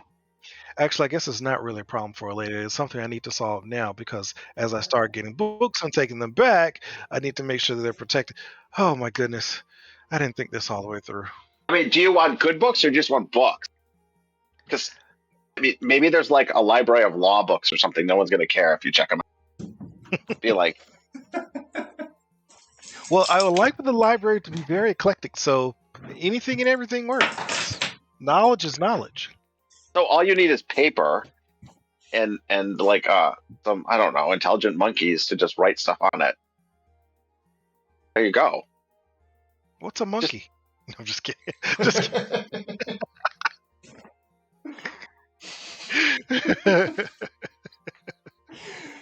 Or maybe the next time we get into a fight with a demon and we beat them, instead of killing them, we'll be like, okay, we'll spare your life if you just write a book for us. Oh, let's go find some demons. Yeah. I like that. Although if they're flaming, they might set the books on fire too. That goes back to Can't original be fire problem number demons. one that I hadn't thought about. Can't be fire Go ahead and demons. protect the book. Aren't most demons fire? Not necessarily. I'd talk to Well, Zelda. Not that Zelda they're will, like on fire, but more like fire attuned. You know what? Yes, we'll talk to Zelda.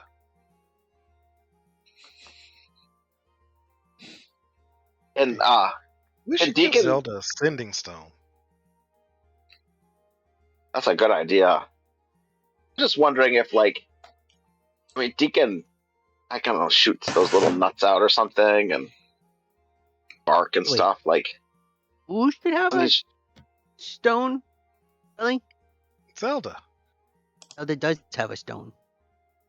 Oh, then why aren't we talking to her? I don't know.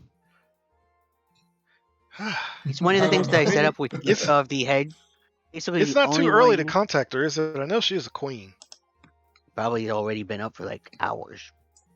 Yeah. Well, we should ask her about this. Well, maybe not. No, I still need to. You know what? Let's get our day going before I completely derail us with my grandiose idea of a library at the temple. So, what should we get going for today? I know we have plenty of things that we do need to accomplish and things that we should probably discuss that have happened. Well, we can talk about the fact that my ritual went weird and there's no Riku. Yeah, what's up with that? You're usually spot on with everything you do. I understand. I don't know. Like he popped up in smoke and then he went away. But isn't Are you that feeling? like? You feeling okay? You think so? You weren't distracted or anything, were you? No.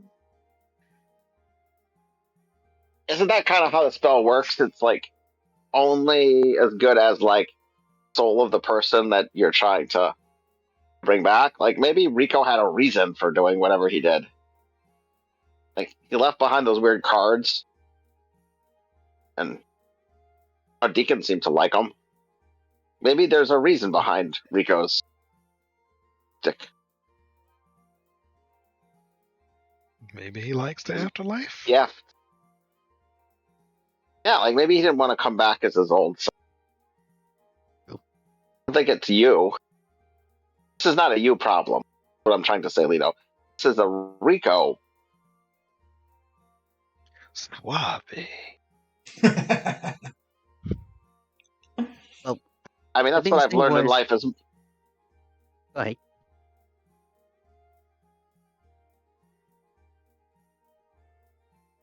The biggest thing was basically to give him a chance to come back and if he wanted to be, sage, but I guess he couldn't the sage now. I think.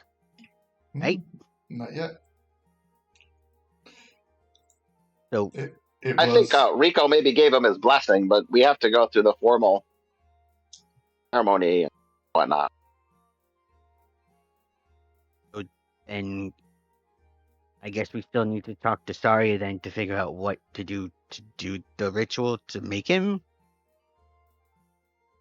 Yeah, that makes sense. Well, Wait, I mean, I just concentrated really hard and tried to commune with the previous sages, and that's how I was able to connect with them. And here I am. Maybe I can. Yeah, but maybe connecting maybe I can with help water, connect them to the other spirits. Yeah, but your fire spirit spirits was might be also. different. Oh, your spirit was almost kind of dead. Our sage isn't dead. True, but it's all connected. Yes, but we can just go to the source. She's like right in there. Fine. I'm just. Can we plan a ritual for him? Like maybe we pour like water on him and shine light on him, and then we like glue leaves to his exterior or something, and we sing songs and dance, and then he becomes the forest sage. Oh, Stuffin, can you make Yeah. him a nice little deacon crown? Oh, I could totally do that. Yeah. We had a wood, right? Would he be offended if I use wood? He wouldn't, right? No, I don't think he'd be offended.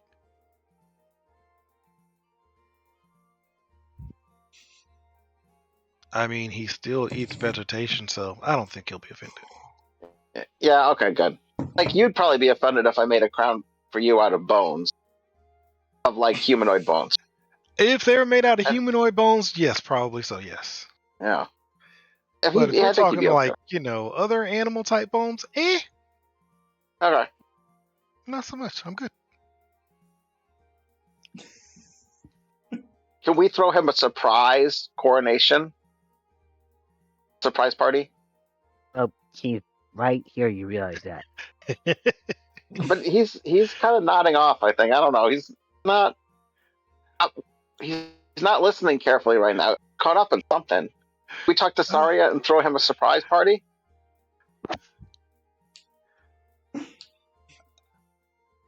I'm Yes, cool we with that. could. Lito, you don't And sound this is what convinced. is it that we're delaying the inevitable, just getting this done, Lito? Is that it? Kind of. If you guys want to Okay. be sages, we have other things to do. We do. We've got plenty of other temples that have very bad things inside of them that we need to get rid of. Yes, we need sages for these temples, but we need to get rid of these bad things too. Very true. Can we throw him like a 5-minute party, maybe? Something real short. Now, what would you have us do, Lito? Because like, there's a destination that we're trying to get to make the world a better place, but it's not just the destination; it's the journey too, right? And the friends you make along the way, and the books that you get your enemies to write for you along the way. Oh gosh.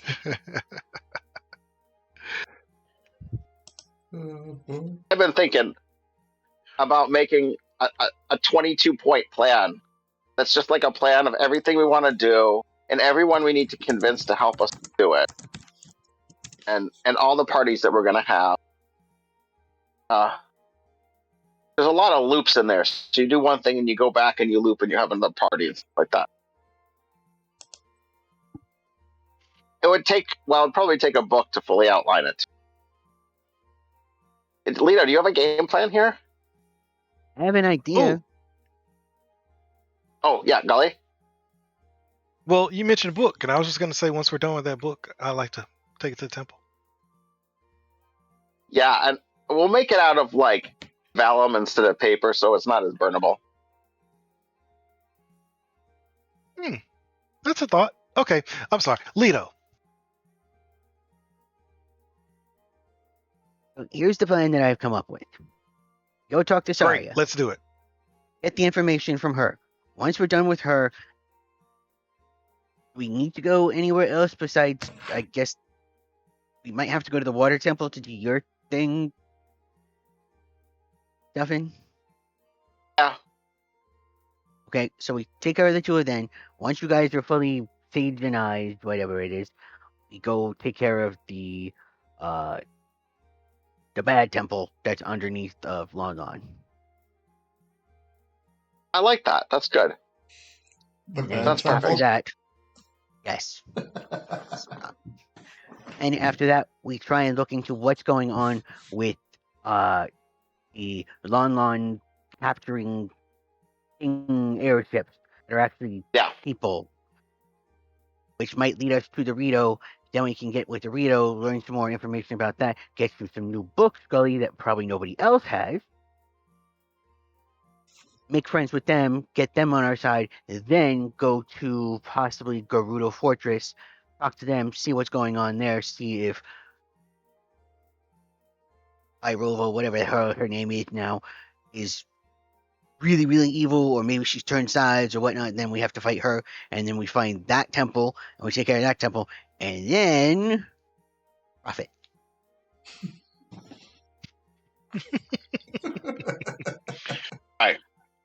I like it. That sounds like a good plan.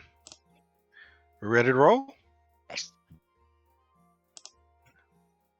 All right, All right. let's go. Play Right. the Deco Tree. So, where to first? The Deku Tree. That's where Saria is. All right. So, all right. So we travel over to the Great Deku Tree. Excuse me. Excuse me. Inside the Deku Tree.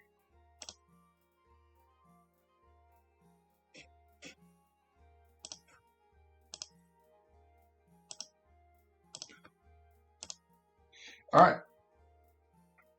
So you go to inside the Great Deku Tree where Saria and Flora are hanging out, doing their thing. And Good morning, ladies. they seem a little bit surprised to see you guys. And they're like, oh, well, welcome.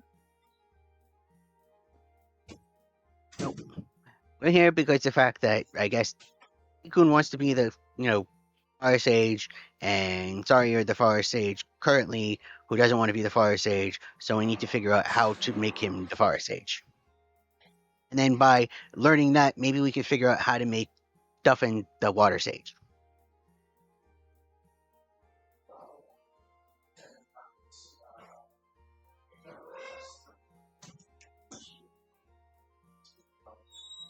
The Water Sage, but at the same time, I think they can help a bit.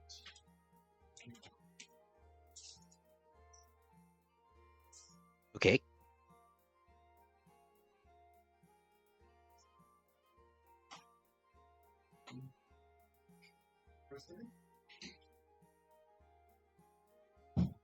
You don't know how to get started? Is it like we plant Ikun in the ground and then he bursts out and he's like a new, totally cool, like Echo Scrub that, is gold and shoots fire and stuff like that? Or is it more like you have to like bleed and he has to drink it and then he becomes it? Or do you have to like transfer the power like with like lightning or something like that? It's nothing like that at all. He just simply needs to he needs to be addressed and accepted by the past sages. Oh. I mean, you see, regardless of whatever fate has befallen any previous sage of any previous temple, there's still remnants of all the sages that are, tied to that temple. It's not like a job that you can just quit and walk away. There is a part of you that is intrinsically tied to that. So, I have a question then. yes. When we talked to Zelda specifically said for the Water Sage, they have to be okayed by the monarch of the Zora's domain.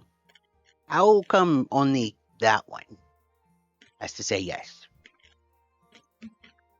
Well, it depends. I mean, sometimes it has to do with the location of said temple, and I know that the water temple is geographically very close to Zora's domain, much as the forest temple is geographically very close to the our village. But the difference between those two, and I hope this helps, is you didn't need to ask for my blessing. You have it. Oh. But he still needs to commune with the other ones.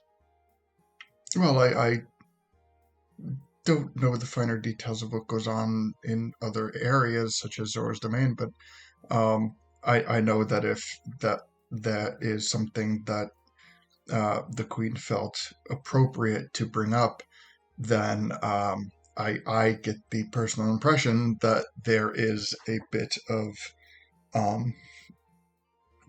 potential animosity between a potential water temple sage and what is going on with the monarchy of Zora's domain. So, in terms of the forest temple and the water temple, they both require the same thing. The big difference is you have my support.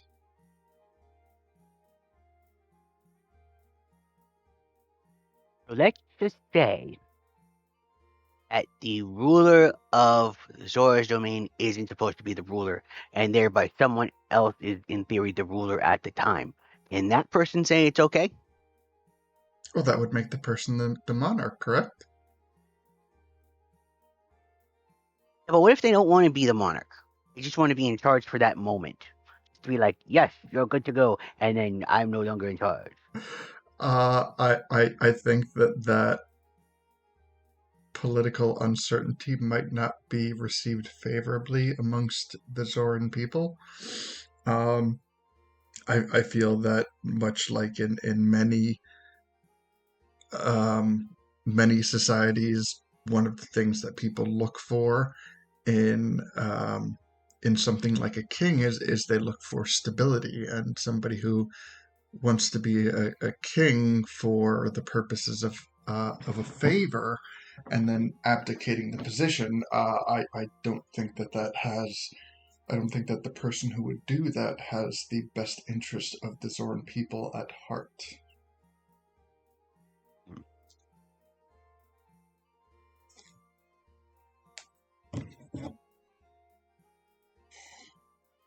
Hey there. Can I just? I'm in for a second. Just say like, you can have the best interest of people at heart, and also want to do favors for people. Doesn't make you a bad person, right? Right. More what I'm commenting on is the potential instability more than the favors. I think that as a somebody who is tasked with ruling people, I think that favors are part of what comes with the territory. I feel like I would be hypocritical if I said otherwise. I have been very favorable to um,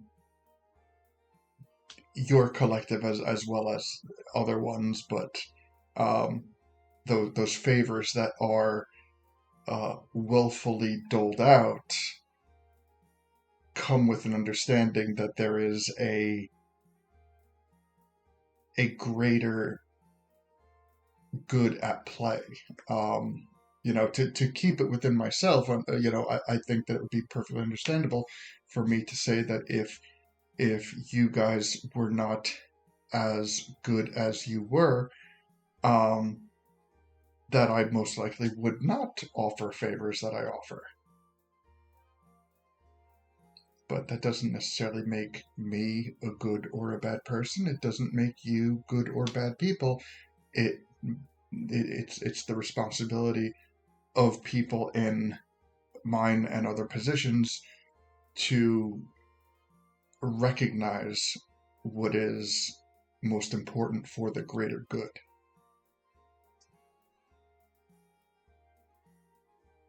Makes sense.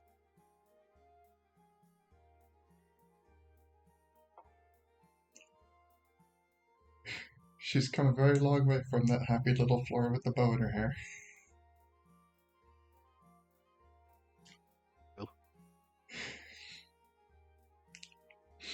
Okay, so and he can do it like now, or does he have to like wait to a certain time, like solstice or something like that? If Deacon is prepared for the ceremony now, I would, happily have it arranged. Um, I do feel like maybe we have last night uh, overloaded him a little bit, and he might need a moment of respite. But if and when he is prepared to take the trial, then it is here for him. Okay. So there we have it, guys. Right now it's up to Pikun when he's ready, and since he looks very sleepy, might be best idea to leave him here. Maybe he'll rest it off, and we'll continue on, and he'll meet up with us because we're gonna go to Zora's domain next, guys. Yeah, that sounds like a good idea. Okay. Sure. So Or is it Hyrule Castle Town? I mean, if we want to do the thing I was thinking of doing, we probably need to stop by town first for like a day. What exactly are you thinking about doing? I just was thinking of giving King Il a nice gift. Would help him in his kingly duties. Just a nice piece of jewelry with some magical properties that befit a king of his stature.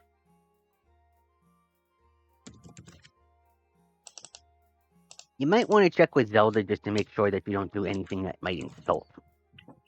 No, Unless it's I like, agree. hoity-toity, maybe he doesn't want it, or he'll look at it and be like, "Oh, scoff, that's not rich enough for me, and you're not worthy." Well, that's a good idea. If we go to Hyrule, we could. Yeah. Okay. Are you guys ready? Yep. Look at Gully. Do you want to do it, or do you want me to do it? It doesn't matter. I mean, we can both get us there. True. Yeah, I'll do it. Okay. All right. So, by what means are you traveling? The helm. All right. So, porting to the fountain in Hyrule Castle Town. Yeah, I think that's the best place. All right. Sounds good.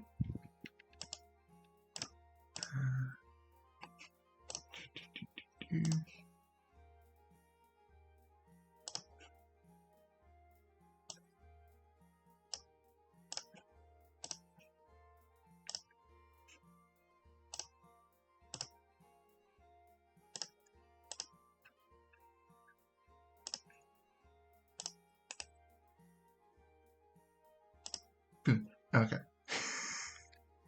Deacon's off napping. All right. So you come to Hyrule Castle Town, porting to the fountain, and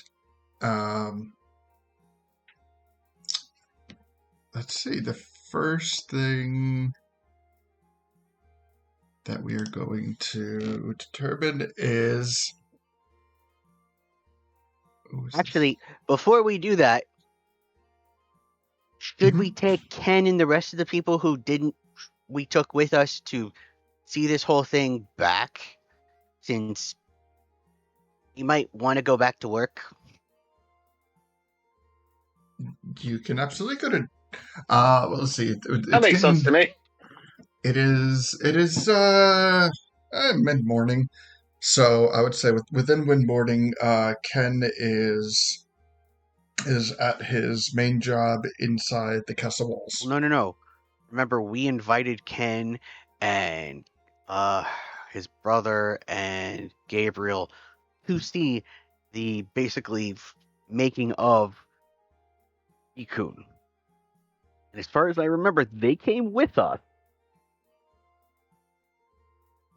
That's why I'm like, we need to bring them back to Castletown. Oh, that's right. I completely. Yeah. I'd forgotten about that. I forgot about that as well. All right. Otherwise, we might start a war of like, where's our, armorers, whatnot like that. Okay, so they have been quietly with you this whole time, Yes. and they ported back with you guys, and They're back safe and sound, and nobody knows the wiser. and it's almost like it never happened. Okay, so we're going to figure something out.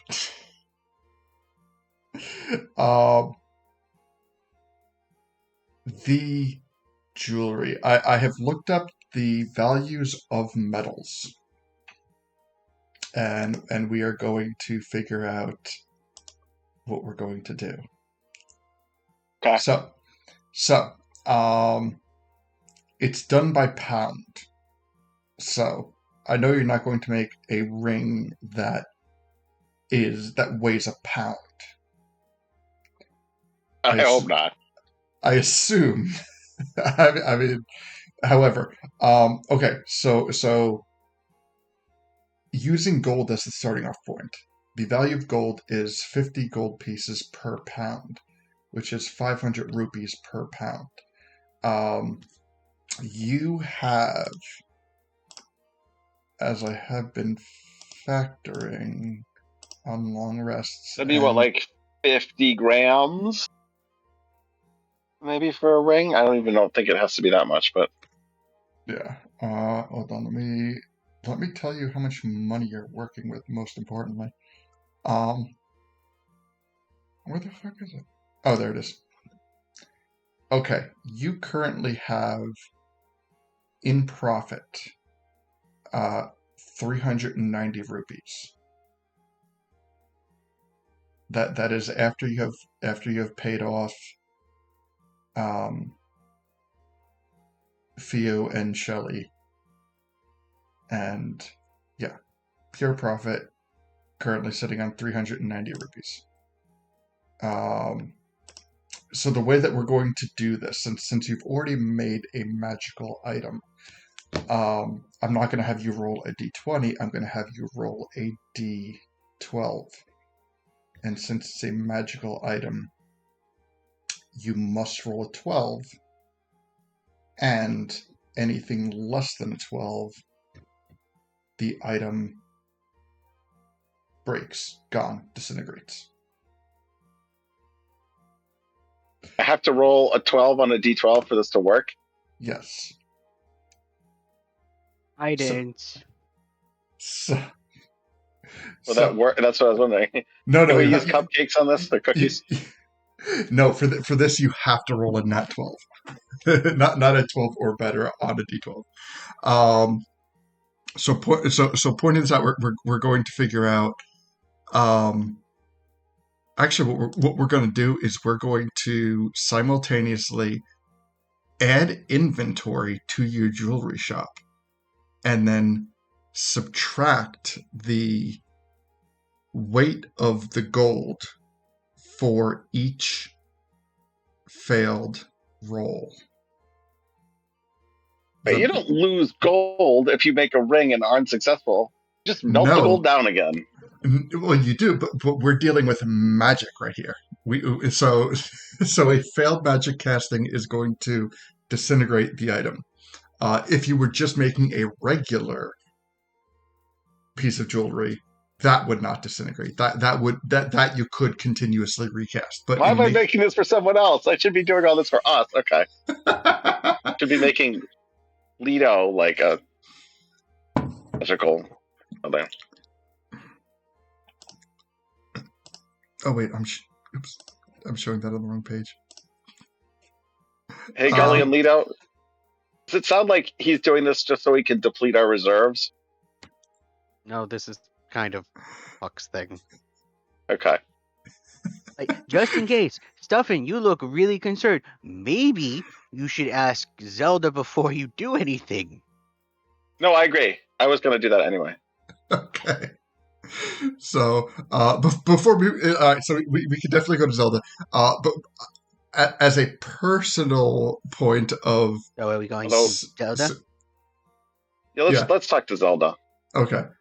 All right. So you know what? I'll Just as a thought, since we don't need everybody to go to Zelda, Stuffin, do you and me want to go to Zelda? And Gully, you know where the library is that we went to? As long as you don't go in that back room, you can get as much information there as you possibly can. Yes, valid point. Sure, sounds like a plan. And if you go in the back room, you have to crawl like a crab. If he goes to the back room, he's not going to remember what he had when he leaves. But you might not be able to leave. Yeah. The Mystic Library is within a library. You don't need magical books or anything, so I would just go to them. I didn't go to the general store before we left. The general store here. There's a general store here. And we're going to go back to the doesn't wait till variety. Oh well. Yeah. We'll just get books here. Yeah, no biggie. It's still there. It's still there. And I think that this library will have a bit more of a well-rounded inventory to research. Like the party? Split the Yep. party. Sounds like the plan. All right. Could go wrong. In Castletown, nothing. Hopefully, Right. It's the safest Sure. place. Except for when I had the town You come do under know that- siege. Well, you do know Puck, right? yes. Wait, Nothing will go wrong. question. Because I know I did have Hyrule Castletown go under Our siege. very first session. Crap went down in Castletown. Okay, all right, yes. Yes, okay. I That was wasn't a sure. long time ago. Yes. And we're a lot different of levels. Yeah. Yes. I think that was like the introduction of Crow into the campaign, wasn't it? And you're also going into the nicer part of town. Yes. Okay. All right. So before my Off ADD to the goes library I go. full Bye, on. guys. All right. So Gully departs from the party, heading Bye-bye. to the regular library. And off Oh. to the castle we go. All right. Off to the castle with Lido and Stuffin. Off What's to that? the castle and library we go. And Puck is gone silent. You guys can hear me? We're vamping. This is Oh, called vamping. motherfucker.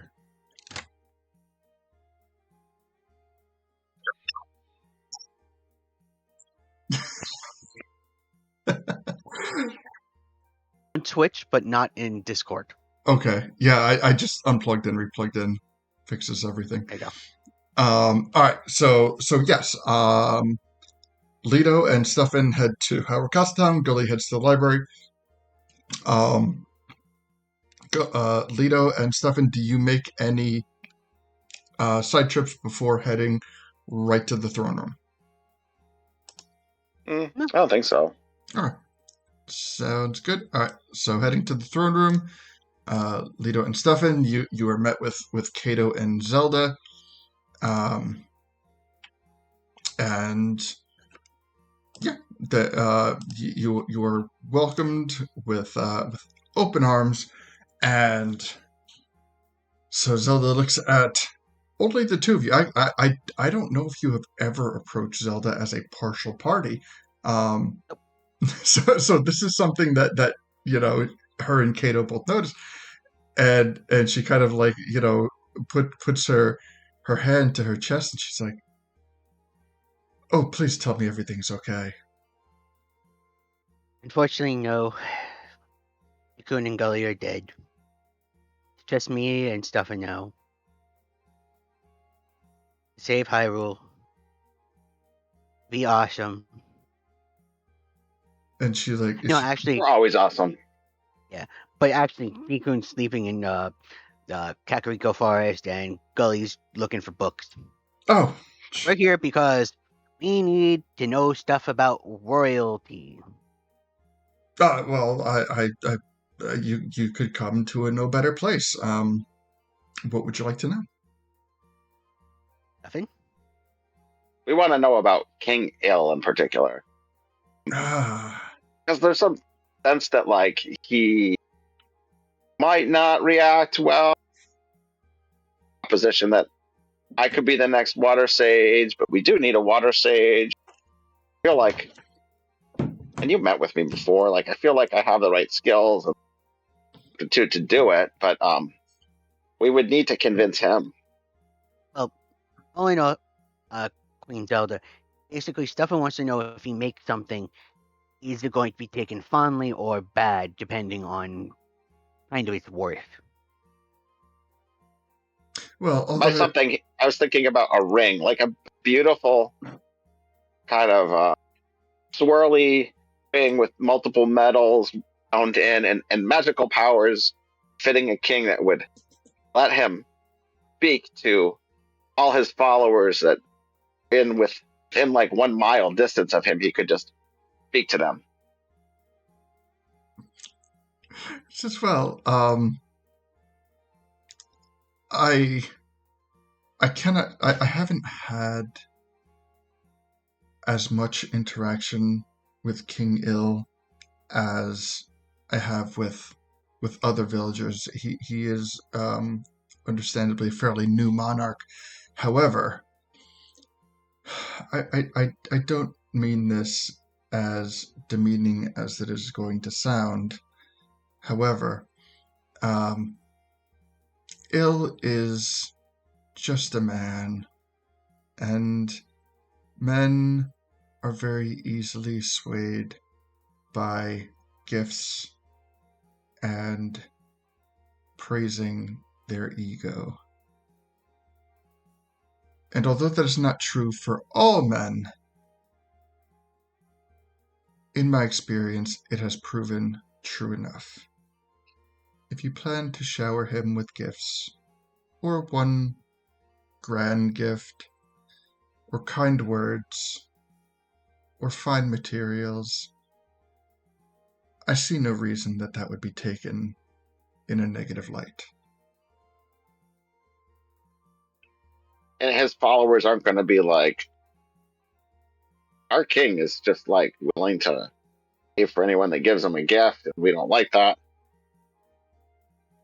Well, the funny thing about the Zoran as a whole is that they are very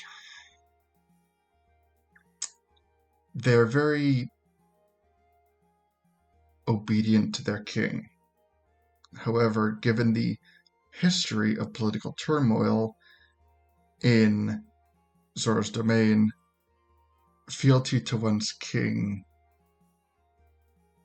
has proven to not be the most solid thing. I believe it was most likely the Zorans who first coined the phrase, "All hail the king is dead, all hail the new king." They are good people. The Zoran are definitely good people, but it is my personal feeling that they put more emphasis on the title of king more than who has the title of king. Does that help? That makes sense. So, I don't think you needn't worry about how stroking the king's ego would reflect negatively on the Zoran people. I think if the king is happy, the Zora are happy. Okay, that sounds good. What do you think, Lito? That works for me.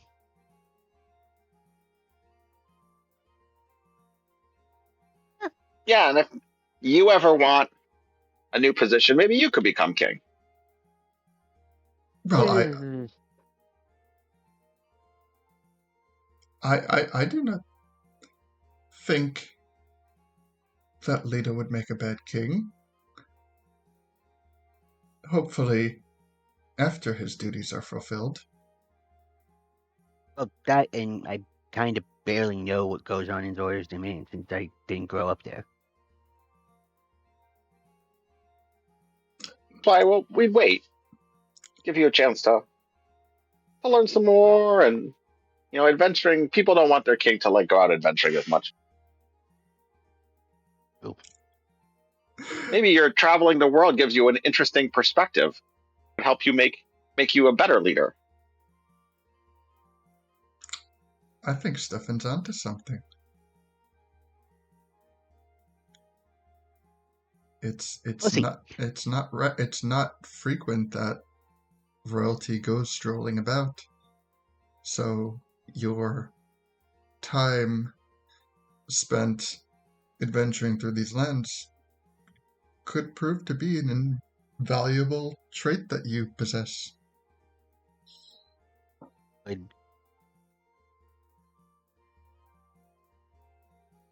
Fuck. Am I not coming in again? Hello, mother.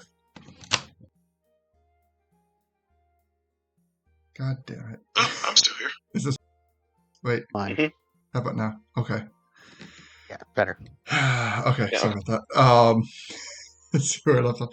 Yeah, so she says, I think that Stefan's onto something. I feel like that when the time that you've spent adventuring throughout these lands and making connections with everyone from shopkeepers to common folk to politicians, I think that is something that is often um, eluded many a monarch.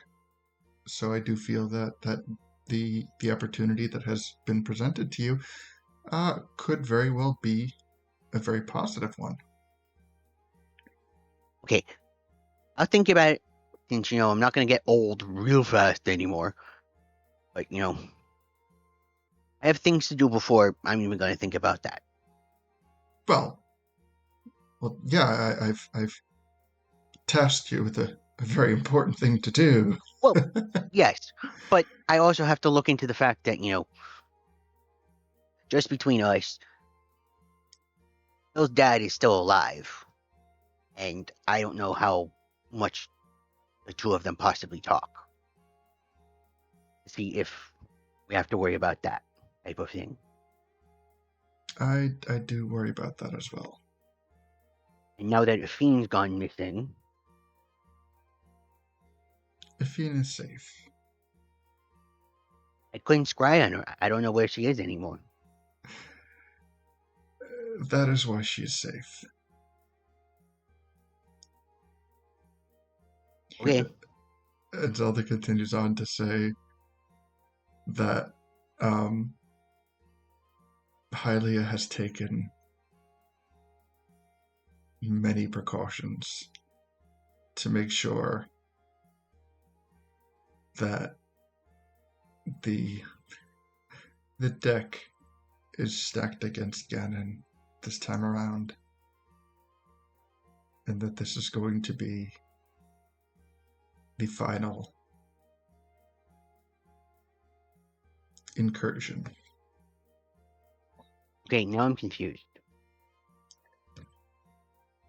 Because last time we checked, you were Hylia, because she really wasn't powered anymore because of the thing that messed with her, and you were her, and so you're doing these things? No, I am. That is talk. I am not Hylia. I am a small sliver of a fraction of Hylia. At most, I am a conduit at which she periodically can speak through me. But if I may let you all in, well, let you both in on a little secret. Okay. Hylia is within all of us. By chance, by circumstance, I have the gift of having Hylia prophetically linked to me. But the reality of the situation is Hylia is all things good. And therefore, she is within all things good.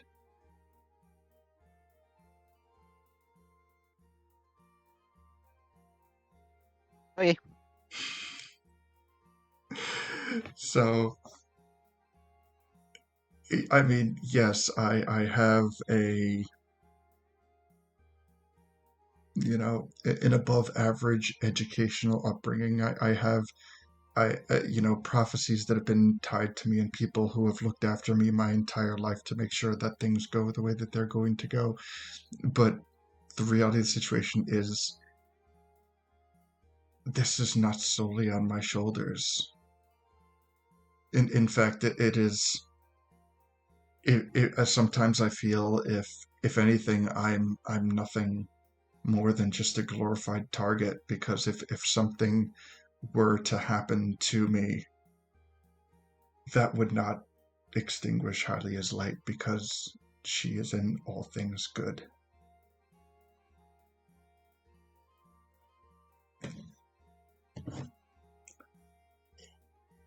Eh. Um.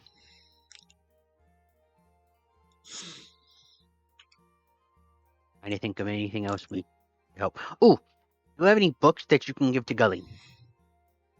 Um, I literally have It's a like, massive royal in, library. Is there well, something stuff that more? he could keep for like forever. Um, That type of stuff. Because he's getting a library, he's building one inside the fire temple, and he wants his people, I guess, to be smarter and be able to do stuff. So kind of like those books. well, I'll tell you what. Um, because I would imagine that if Or or how about you set up a trade route to bring the books to the fire temple and trade like the vegetables that they have there. or since removing books from the royal library is expressly forbidden, what is not forbidden is duplicating those books. So, Yeah. if That would you work. were to give me more specific topics on books that you're searching, I could have some scries duplicate some books, and they could be Everything that's not off limits. kept. It is a massive Think- library. I I would think he's gonna go. want. I think he's gonna want stuff that he can like more quickly fill his library with. So stuff with like big words, thick books, but with like a lot of pictures and stuff like that might be better, right? Illustrating picture books does take a little bit extra time. I'm not against it, but if this is a time sensitive thing, No, this is more generalized books on like agriculture, possibly on like defensive stances, how to build walls, how to like irrigation, crop rotation, maybe literature, how to write stuff, because I don't know if they're gonna have kids or anything up there sooner or later, but something to start setting up like school-based ideas and stuff Hmm. like that. Cooking, Cooking, food history, recipe books, the just history. history of famous chefs, that sort of thing. Blacksmithing base. Blacksmithing. Wait. But of course, they have they have the Gorons there, and especially the big Goron up above. So I don't know why they would need that, because they could just send them up to the big Goron, and he would probably teach them anything. the big Goron Probably right. is an exceptional blacksmith. Mhm. However, books do tend to generally outlive organic beings. Well, So I it mean, would be hopefully, he would send up a few people and be like, these are going to be the leaders who learn how to make like bows and arrows and things like that. And then they'll take their information and you'll build on that and be like, this is how I got better at it than the big Goron type of thing. And then he's got a book and then they got a book and blah, blah, blah, blah, blah, blah, blah. very well. I'll tell you what. Hold on, let me bring up my notes now because we're gonna make this a thing. Yeah. Do you have any books on how to responsibly run a cult? I believe that would be found in the fiction section. That would be like leadership skills. Not have been done before. Okay. Books from Hyrule library. Can you use like a random generator to figure out like book titles just for fun? I suppose I could, but I'm going to keep it fairly non-random. So okay, let's say I'm gonna make some notes. Blacksmithing books, Architecture. cultural books, architecture books, All right. Survival. What was that? Oh, Survival. survival? Yeah, survival. Survival. It's, in my head, it sounded like you're saying revival. I was like, I don't know if we're going to do that. All right, we got blacksmithing, agriculture, architecture, survival. What else we need? Animal husbandry. Basically farming. All right. Oh, probably something on animal wifery too. We gotta be. I'm ready. We gotta be equally fair. You know what? I'm writing that down, and I'm going to call. I put animal husbandry in parentheses. I put farming, and I'm writing animal wifery, and in that I'm going to refer to that as leatherworking. Okay. Okay, got it. 1, 2, 3, 4. All right. Okay, so right now we have 6 topics. You do need cuisine in some kind. Blacksmithing. Definitely Oh, blacksmithing. we got that, didn't we? Yep, blacksmithing is top of the list. Is mining something that they can look up? Yes. So that way they can build support shafts and whatnot, and then mine, because there's probably ores and other stuff. Okay, so I'll refer to it as mine building books, like how to build a mine, and I'll consider the other one, or refining. Yeah, okay. Do they have anything on fire safety? Maybe especially related to construction and things like that. You know what? I'm just gonna write OSHA. OSHA pamphlet. All right. Well, I think plants will be under agriculture, right? Yeah. Okay. So 1, 2, 3, 4, 5, 6, 7, 8, 9. Okay, so we have 10 topics of books. All right. So I'm putting a stop to this right here because It's a lot.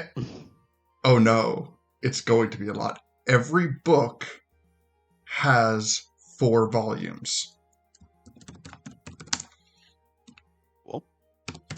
And so I'm sorry. There's no way an OSHA book would be 4 volumes long. Oh no, the OSHA is literally just a pamphlet. Like yeah, I was gonna say like 2 pages. Yeah. So the way that this is going to function is each book is going to take a day to write. And that's going to be random. So rolling a 1d10 and then rolling a 1d4. Now, for example, the blacksmithing book. Volume 1 is going to be how to mine iron ore. Second, and then it will progress until like volume 4, how to do gold. So every volume is going to be more complex than the previous one. However, the ones, if a preceding book, if you do not come into possession of a preceding book, then that one is not valuable. Like you don't know what to do with it. So like say for example, the first book that gets copied by random draw is Blacksmithing Volume 3. You will have no use for Blacksmithing Volume 3 until you are in possession of Volumes 1 and 2. Makes sense. Get 1 book a day, 1 book per long rest. And once these books are completed, Zelda's going to make an acknowledgement that you guys have a notably close bond with Ken, so rather than sending a messenger or a delivery service all over Hyrule to deliver you a single book, she's going to have the books delivered directly to Ken, and every time you come into contact with him, he will have the books for you. Okay. And if when rolling, if we roll a d10, the OSHA pamphlet is its standalone. There is not a 1 through 4. So, and so that's why I'm stopping, because right now we have 9 different books with a volume 1 through 4, so that brings us up to 36 books plus OSHA, so 37 different books are potentially going to be copied and given to you. Now, as an aside, what I'm also going to say is these are standardized books. These are books that are in reasonable production throughout the kingdom. So if you come across these books, if you come across Agriculture Volume 2 in the general store in in Kakariko Village, that will count towards Agriculture Volume 2. You don't need to wait for that to be delivered. And not only that, but if something is produced when the roll happens, that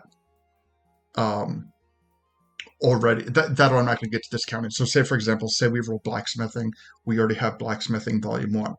If we roll a 1 on a d10 for blacksmithing, and then we roll a 1 on the d4 for the volume, since you already have volume 1, that 1 will be for volume 2.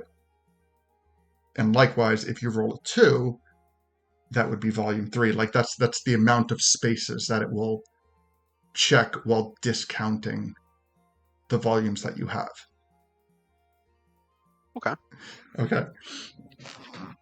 Hey, Lino, or maybe Zelda, one more. This is awesome.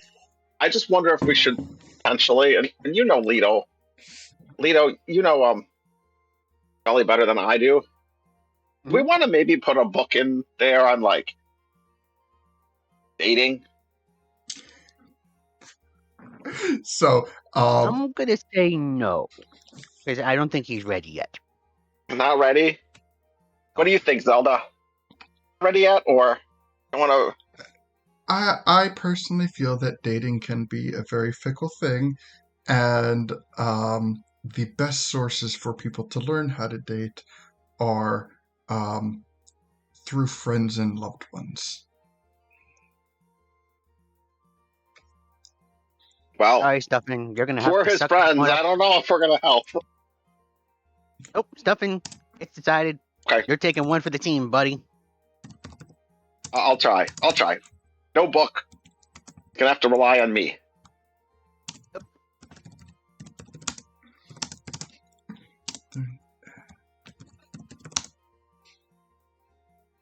All right, I'm just writing stuff now. I'm gonna have fun with this.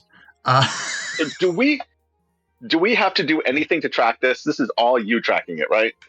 Yeah. So the only thing that I will ask is that when we do long rests, that if I forget, you remind me. Simply like I have it in my notes. Don't okay. worry. All right. Good. Library. Okay. Okay, and also, so what I'm going to do is right now we have, like I said, 10 different topics of books that are being produced.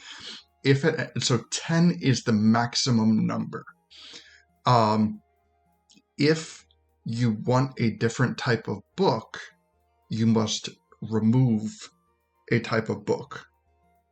And by that being said, like anything that happens, like say blacksmithing. I'm just going to keep using blacksmithing. Say that you don't care about obtaining all 4 volumes. You only care about the first 2. If you gain the first 2 volumes of blacksmithing and you don't care about, you can remove that from the list in favor of another topic of books, and you will still maintain blacksmithing volumes 1 and 2. Okay. How about a series of books that are games where you take on the role of a different character and you act like them, like an accountant or a farmer, and it's got rules where you can like roll on lots of tables and you can be like, I'm doing accounting today. Wait, that was, it was like humans and something with like the dragons playing it. Yeah. Now I gotta look what that's called. Humans in taverns or something like that. Oh, Humans and houses. Yeah, humans in houses. Yeah. Well, But anywho, Zelda, thank you for your help. Gully will appreciate it. He'll say it whenever he comes and visits, what like that. But until that, stuff and you have stuff to think about. We gotta go see if we can find, Gully and whatnot like that. Have a nice hey, day. Lito, you have a lot of patience. I just got to tell you that. I kind of have like all the time in the world. all the time. Kind of one year is like every 10 years is only 1 year of my real life. So I got a lot of Oh, that's cool. time to go. So does that mean you're only like 4 years old or something? Well, no, it was only recently that all of a sudden I stopped kind of aging fast. Oh, okay. It's kind of That's that, cool. druid thing, as you hit a certain, time frame, all of a sudden you go, everything kind of slows down around you. Oh, You're that like, makes sense. oh, Okay. Yeah. So, Zelda, nice seeing you.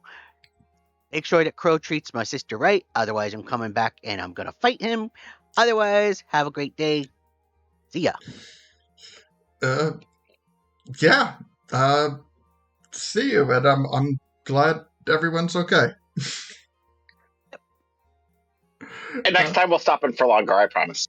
Well, we'll be here. Tell you that. All right. So before you go leaving, switching over to Gully. Gully at the library. Yes. All right. So let's see. Okay. So you find yourself in the library. You walk in. Immediately you find the big librarian's desk is right in front. You see someone behind the counter.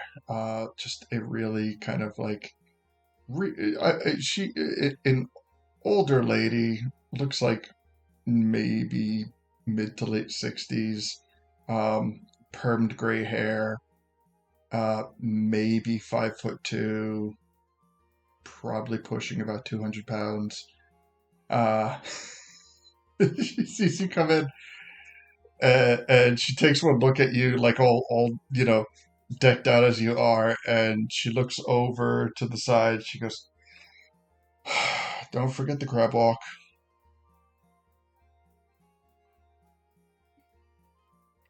Don't forget what? The crab walk. I assumed that you were headed towards. And then she stops. She's like, how can I help you?" Yeah, I'm looking to create a library, and this being a library, I was kind of wanting to know where do you get your supplies from, or do you sell your old books that are no longer in circulation, or what do you do with old books that you have? I mean, well, as how we get them. I mean, we do have a small budget from the taxpayers that we use to purchase some books here and there. Some stuff we have donated, and as far as what we sell, often from the donations, or if newer versions come out for books, we that's what we tend to put up for sale. Stuff that we don't need, stuff that um, stuff that's kind of worn out its usage, stuff that would find a better place in someone's home than a library. Well, when is your next sale? Because there's a bin right over there. And you see this, it very like haphazard. It is not neatly kept at all. Like some of the books are kind of like butterflied open on top of other books, and it's really just like a crate full of miscellaneous books with a big sign on it that says, all books 5 rupees a piece. And how many books are there? Uh, You know what? I'm going to roll a...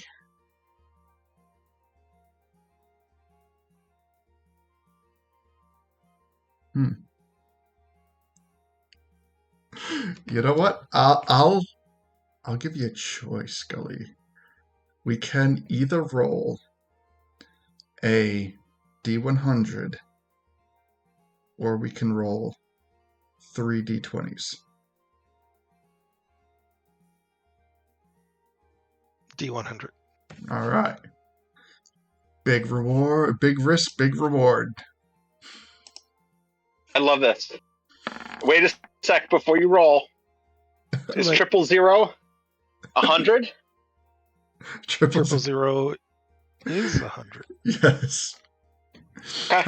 However, we have rolled 28. There are 28 books present in the crate. So 28 books at 5 rupees. Oh yeah, he's got more than enough rupees. He'll take them all. All right. 240 rupees. He's got 2,091 rupees and one big, huge, bigger than a regular rupee. So yeah, he'll buy them. All right. So without looking, you're purchase. You just like pick up the crate, throw the rupees down, and you're like, "These are mine now." Thanks for your business. Can you let me know when the next time you're gonna have books for sale? Just send a message out to the fire temple. Absolutely. You know what? Do we run a roll for these books? It's completely up to you, sir. Okay. So here's what I'm thinking. Like, we have the list of books that we are looking for, and that number is at 10. So what we can do is we can roll a D20 28 times. If the numbers, for every number that is a 11 or better, I will give you a choice. You can either subtract 10 from that number and take the book on your list, or we can create a new genre of books that will exist but will not be on the list that we have discussed with Zelda. And it doesn't have to be a blanketed answer. We can take it bit by bit. But the first thing we're going to do is roll 28 D20s.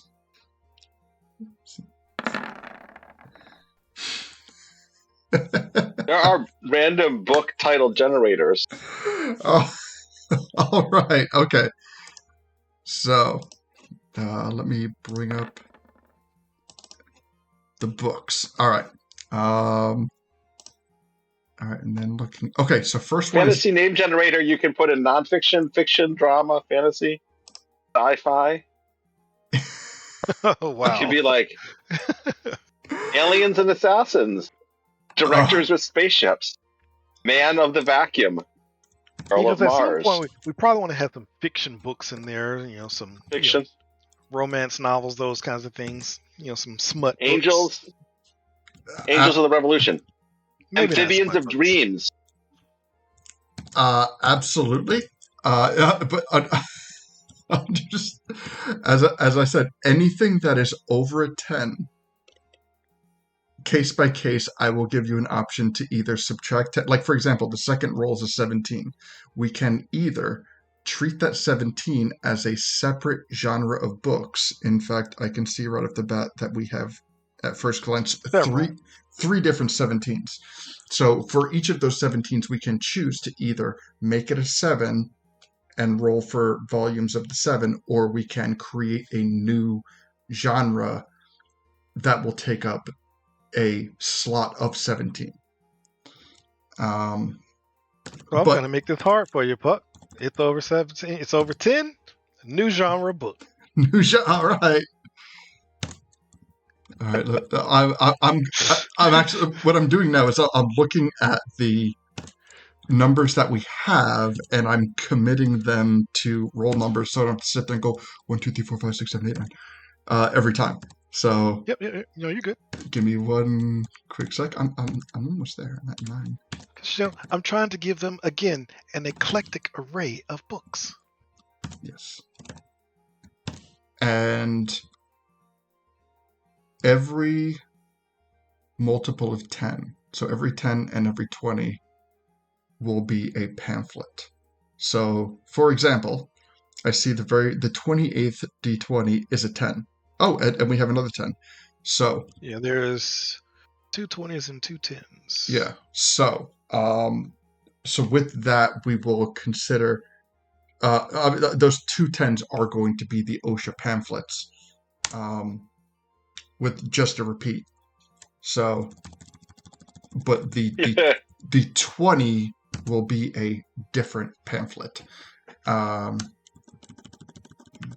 and I need a. Well, it's good to have multiple OSHA pamphlets. This is Exactly. Fire Temple. There's lava and heat all around. Okay, so number 8. Number 8, we're starting off with mining building books. All right, so that's volume 1, volume 2, volume 3, and volume 4. All right, so for the first roll, give me a D4 to see which volume that is. 2. All right. 2 is gotten. Okay, so we have a mining book, volume 4. All right, now we're going to. What is the topic of book for 17? Let's see.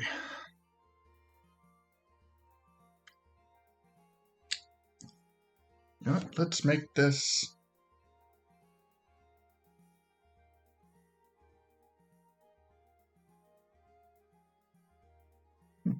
Well, we have leather working. And so how about. Do we have. We have blacksmithing. We have mining. And we have ore. Okay, so that pretty much covers that. What was one of those topics you came up with, Stefan?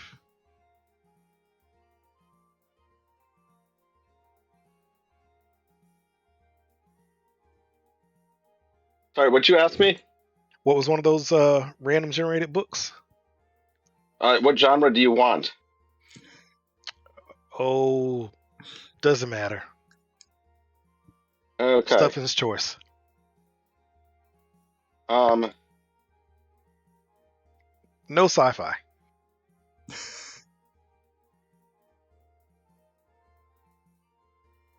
See. No sci-fi. I'm going to do fantasy. Perfect. Fantasy. All right, so let's see. Odd of the Dungeons? No.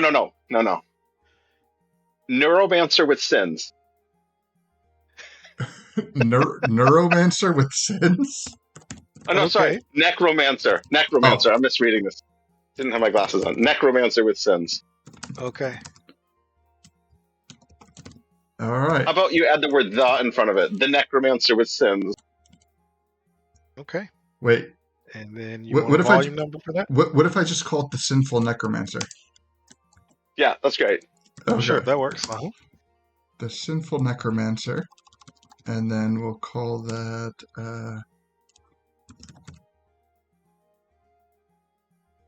volume 1, volume 2, 3, and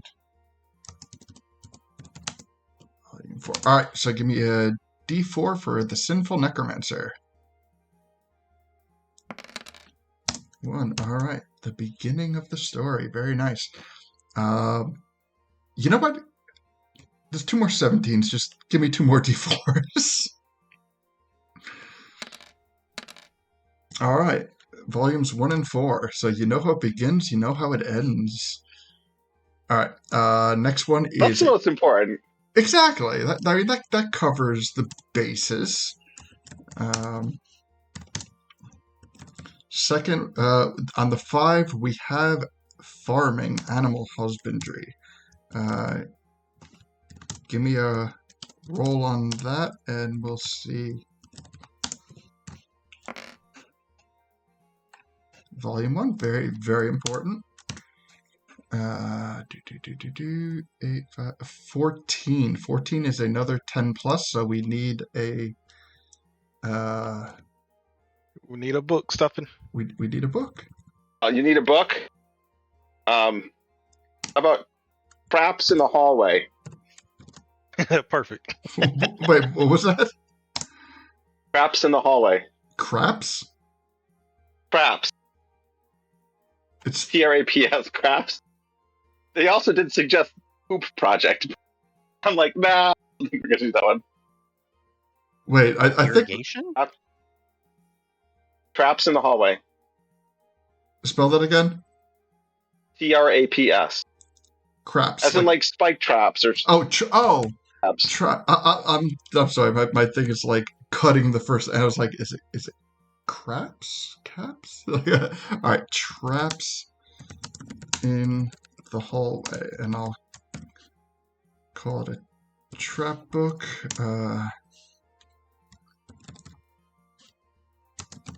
All right. Give me that magic roll.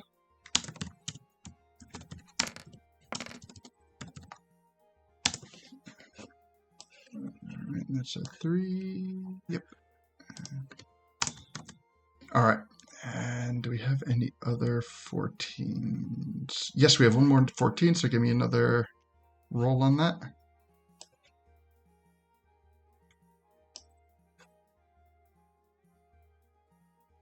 4. Alright. 3 and 4. We know how we're missing the first 2. All right. 8, 5, 14, 3. 3 is going to be an architecture book. I'm kind of glad you didn't roll 100 here. Right? Oh, jeez. Oh.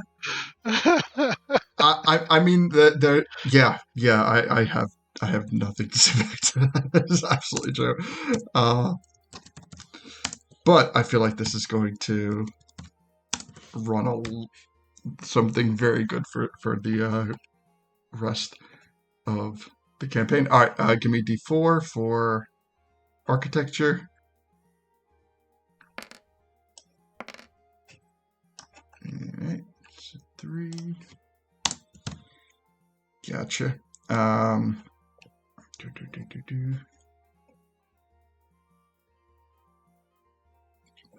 3, 7. 7 cooking books. All right. Wait, do we have any other 3s before I go? No. All right. So 7's going to be cooking books, and we have So there's 2 7s. 3. It's 3 7s. Yes. So give me 3 D4s.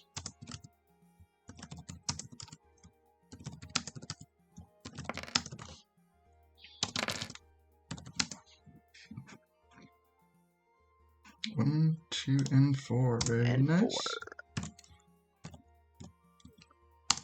4. 1, 2, and 4. Got it. All right. After 7, I think we did the 17s. Yeah, we did the 17s. So we're back to 4 is survival books. All right, and we have 1, 4. Just 1.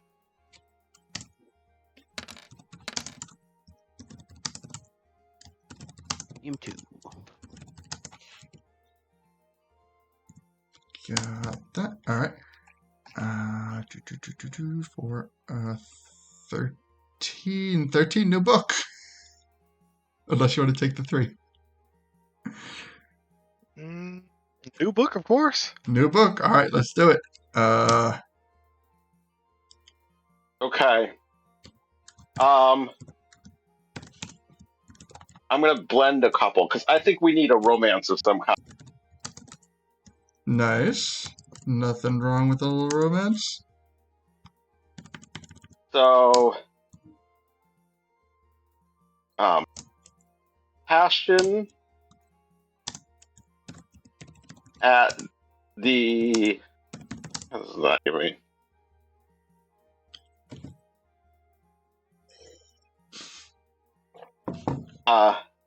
We'll call it like Passions by the Sea. Passions by the Sea. Got it. All right, and give me my roll. Oh no! What? Here. Let's see. There's something with nymphs that pop. Oh, don't worry. Can we get nymphs and passions together? I mean, we still have other numbers. We can still do a nymph. Oh, okay. Forget it. Okay. Yeah, keep going. Okay, 13. Hey, I take titles seriously. I take names seriously. Understandably, love it. Okay, so our next thing is going to be a new book, 11. So, you said something about nymphs? Yeah. How about corrupted by nymphs? Okay. Corrupted And we have 2 11s. by nymphs. Yes.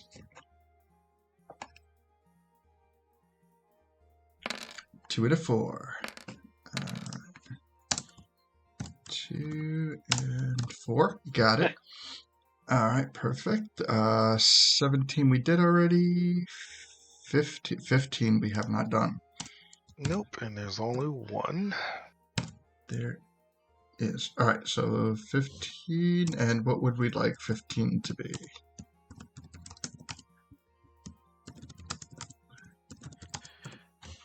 Are we still in the fantasy genre? I'm in humor right now. Okay, humor's good. Just climax on my island. Yep, we gotta go with that one. Okay. Climax on my island. There's also art strategy, by the way. I love it. All right, only 115. All right, let's see what we got for a 15. All right, Oh, poor things. They're gonna have to start at volume 2. They're gonna miss the introduction to climaxing. All right, back to an existing one, a 6. So there's 3 6s. All right, 6 is animal wifery, aka leatherworking.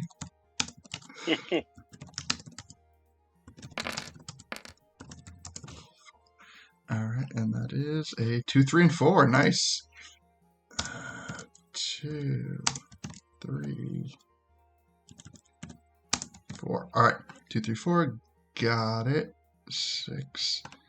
All right, and that leaves us a 2. 2 is an agriculture book. We have none of those yet. Nope.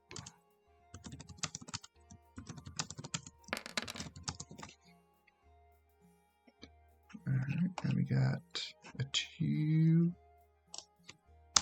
Got it. All right, and 2. Do we do the 20s yet? No. Okay. I don't think we did the 20s. 20. Okay, so again, 20 is a multiple of 10, so it is going to be a singular edition or pamphlet that you will be getting 2 of. What would you like in terms of a pamphlet? Hey, Puck, real quick. Yeah. What version was Climax on My Island? Volume? Let's see. Climax. I think we got volume 2, 3, 2. and 4, right? Oh, 2. Yep. Okay. All right. Sorry about that. Gotcha. Feels like you're mixing the climax if you don't have the final volume, though. Right.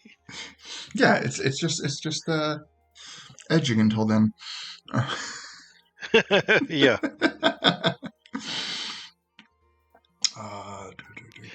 Okay. Oh, so pamphlet. What do we want the pamphlet to be? We want the pamphlet to be on How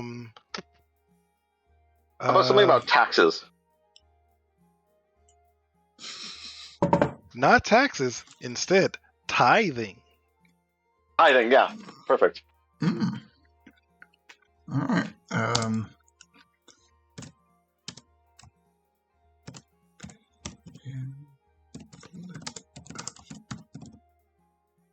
Tithing. Got it. All right. Okay. Where's the roll again? Okay. And we know the 10s are OSHA pamphlets. Yep. So we got the OSHA pamphlet. We got 11 taken care of. Yep. There's 2 18s. All right. So we need an 18.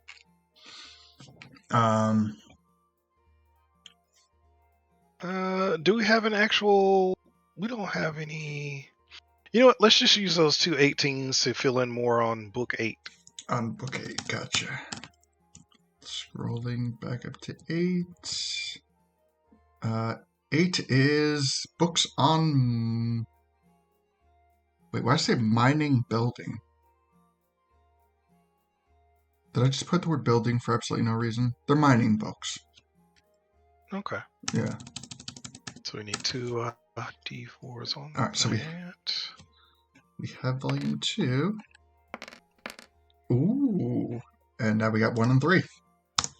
Nice. All right. So we're just missing mining books volume 4. All right, got that. And So we did the 6s, did the 7s. 12. Okay, 12. we'll replace that with the 2. Replace it with the 2. That's an agriculture book. And give me 1. Volume 4. Nice. Volume 2 and 4 for the agriculture books. Very nice. 18, 12, 7. We did. Yep. Yeah, we did 7. So 5. Yep, we did 5. We did 5. 14. We did 14. Traps in the hallway. 20. 6. I think we're done. 6. So we're done? Yeah, we did 6, 18, and 10. Yeah, we're done. All right. So just to verbalize what we are currently sitting on. And I will share it, make it public when I have it all kind of like done. So number 2, agriculture volumes 2 and 4. Number 3, architecture volume 3. Number 4, survival by volume 2. Number 5, animal husbandry. We have volume 1. Number 6, animal wifery volumes 2, 3, and 4. Number 7, cooking volumes 1, 2, and 4. Mining books 1, 2, and 3. We have the OSHA pamphlet. Corrupted by Nymphs, volumes 2 and 4. Passions by the Sea, volume 1. Traps in the Hallway, volumes 3 and 4. Climax on My Island, volume 2. Volume 2. The Sinful Necromancer, volumes 1 and 4. And the Pamphlet of Tithing. That is our current book. So, just to reiterate the function of the books that are going to be produced, I'm going to use agriculture books on this because we have volumes 2 and 4, so I'm going to use that as an example. Say we roll a 4. We already have volumes 2 and 4, so 2 and 4 are both negating. So it would go volume 1 is roll 1, volume 3 is a roll 2, volume 1 is a roll 3, and volume 3 would be a roll 4. So it just goes in a circular fashion for the books that the castle will be producing, and as it goes in a circular fashion, the D4 doesn't necessarily note what volume it is. It is how many spaces it jumps until it lands onto a book that we do not have yet. So coming from the castle, there would be no duplicate books, in short. Okay. Okay. So, with that being said, I love that we got through this. I love this mechanic. I'm going to essentially be adding bonuses for each of these things. So once we have things fully collected, we'll be able to see what benefits we get from fully collected or appropriately partially collected books. But that being said, I think this is a good place to stop for tonight. Not like, admittedly, not like the most exciting conclusion to an episode we have ever done, but But understand it's a that, good stopping point. yes, and I think that this function is going to have a dramatic impact on the functionality of the fire temple, because understand, and I'm pointing this out again, these are books that are going to go to the fire temple. These are books that Gully and everyone in the fire temple will have access to, things that can essentially expand on the functionality of the place that they're being kept. And I word it that way because, say for example, like other sages can do similar things, and as we establish multiple temples, as anybody can do anything and everything that they want, we had spoken earlier in the session about establishing trade routes. So say for example, there's a book that might not be of great interest to the fire temple. However, maybe maybe the water temple could benefit from it. Then they could figure out how to trade or donate or sell or whatever these books that give benefits to these temples to other temples. So I'm really excited for this mechanic. This mechanic that I honestly had no idea existed before we just fabricated it out of nowhere. And right now, the fire temple is cornering the market. That's right. That's right. I did not see this episode going this way, but I'm very happy that it did, and I'm very happy to see how this functions out. It's been, I feel like it's been a while since we incorporated a mechanic of this magnitude. So yes, very excited, very happy. Yeah. And because of Leto, I think Gully probably needs to revisit that sword and anvil a little bit more as well. Well, you know, giving that whetstone was a really good idea, because that guy was just like, "Why isn't this sharpening?" But you know, so that being said, I want to thank everyone for joining us tonight. I want to thank everybody. I want to thank Gully, Stuffin, and Leto. We unfortunately Deacon had to step out partially through, but it happens. That's life. Yeah, no worries. We still had a good session. We still got a lot done, and we learned a lot. I love lore heavy episodes. I just love lore. So thank you guys. Thank everybody for watching, and honestly, next week we'll probably be continuing on with the 7 days thing. For those who have been tuning in for that, we ran our Horde Night last week with our brand new base, and it went really well. I don't think anybody died. I might have died. I'm not sure. But if I died, it was because of my traps, not because of the zombies. I killed myself. Yes, I killed myself. Yes, with all my traps.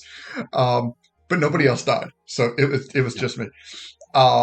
So I have plans for like the next phase of this base, and I'm super excited for that too. And hopefully we'll be able to do the same thing and get Horde Night set up and ready so we can run Horde Night again next week. But that being said, thank you everyone once again, and I'll catch you all next time. Until then, be happy, healthy, warm, and safe. And bye. Bye-bye. Deuces. Later.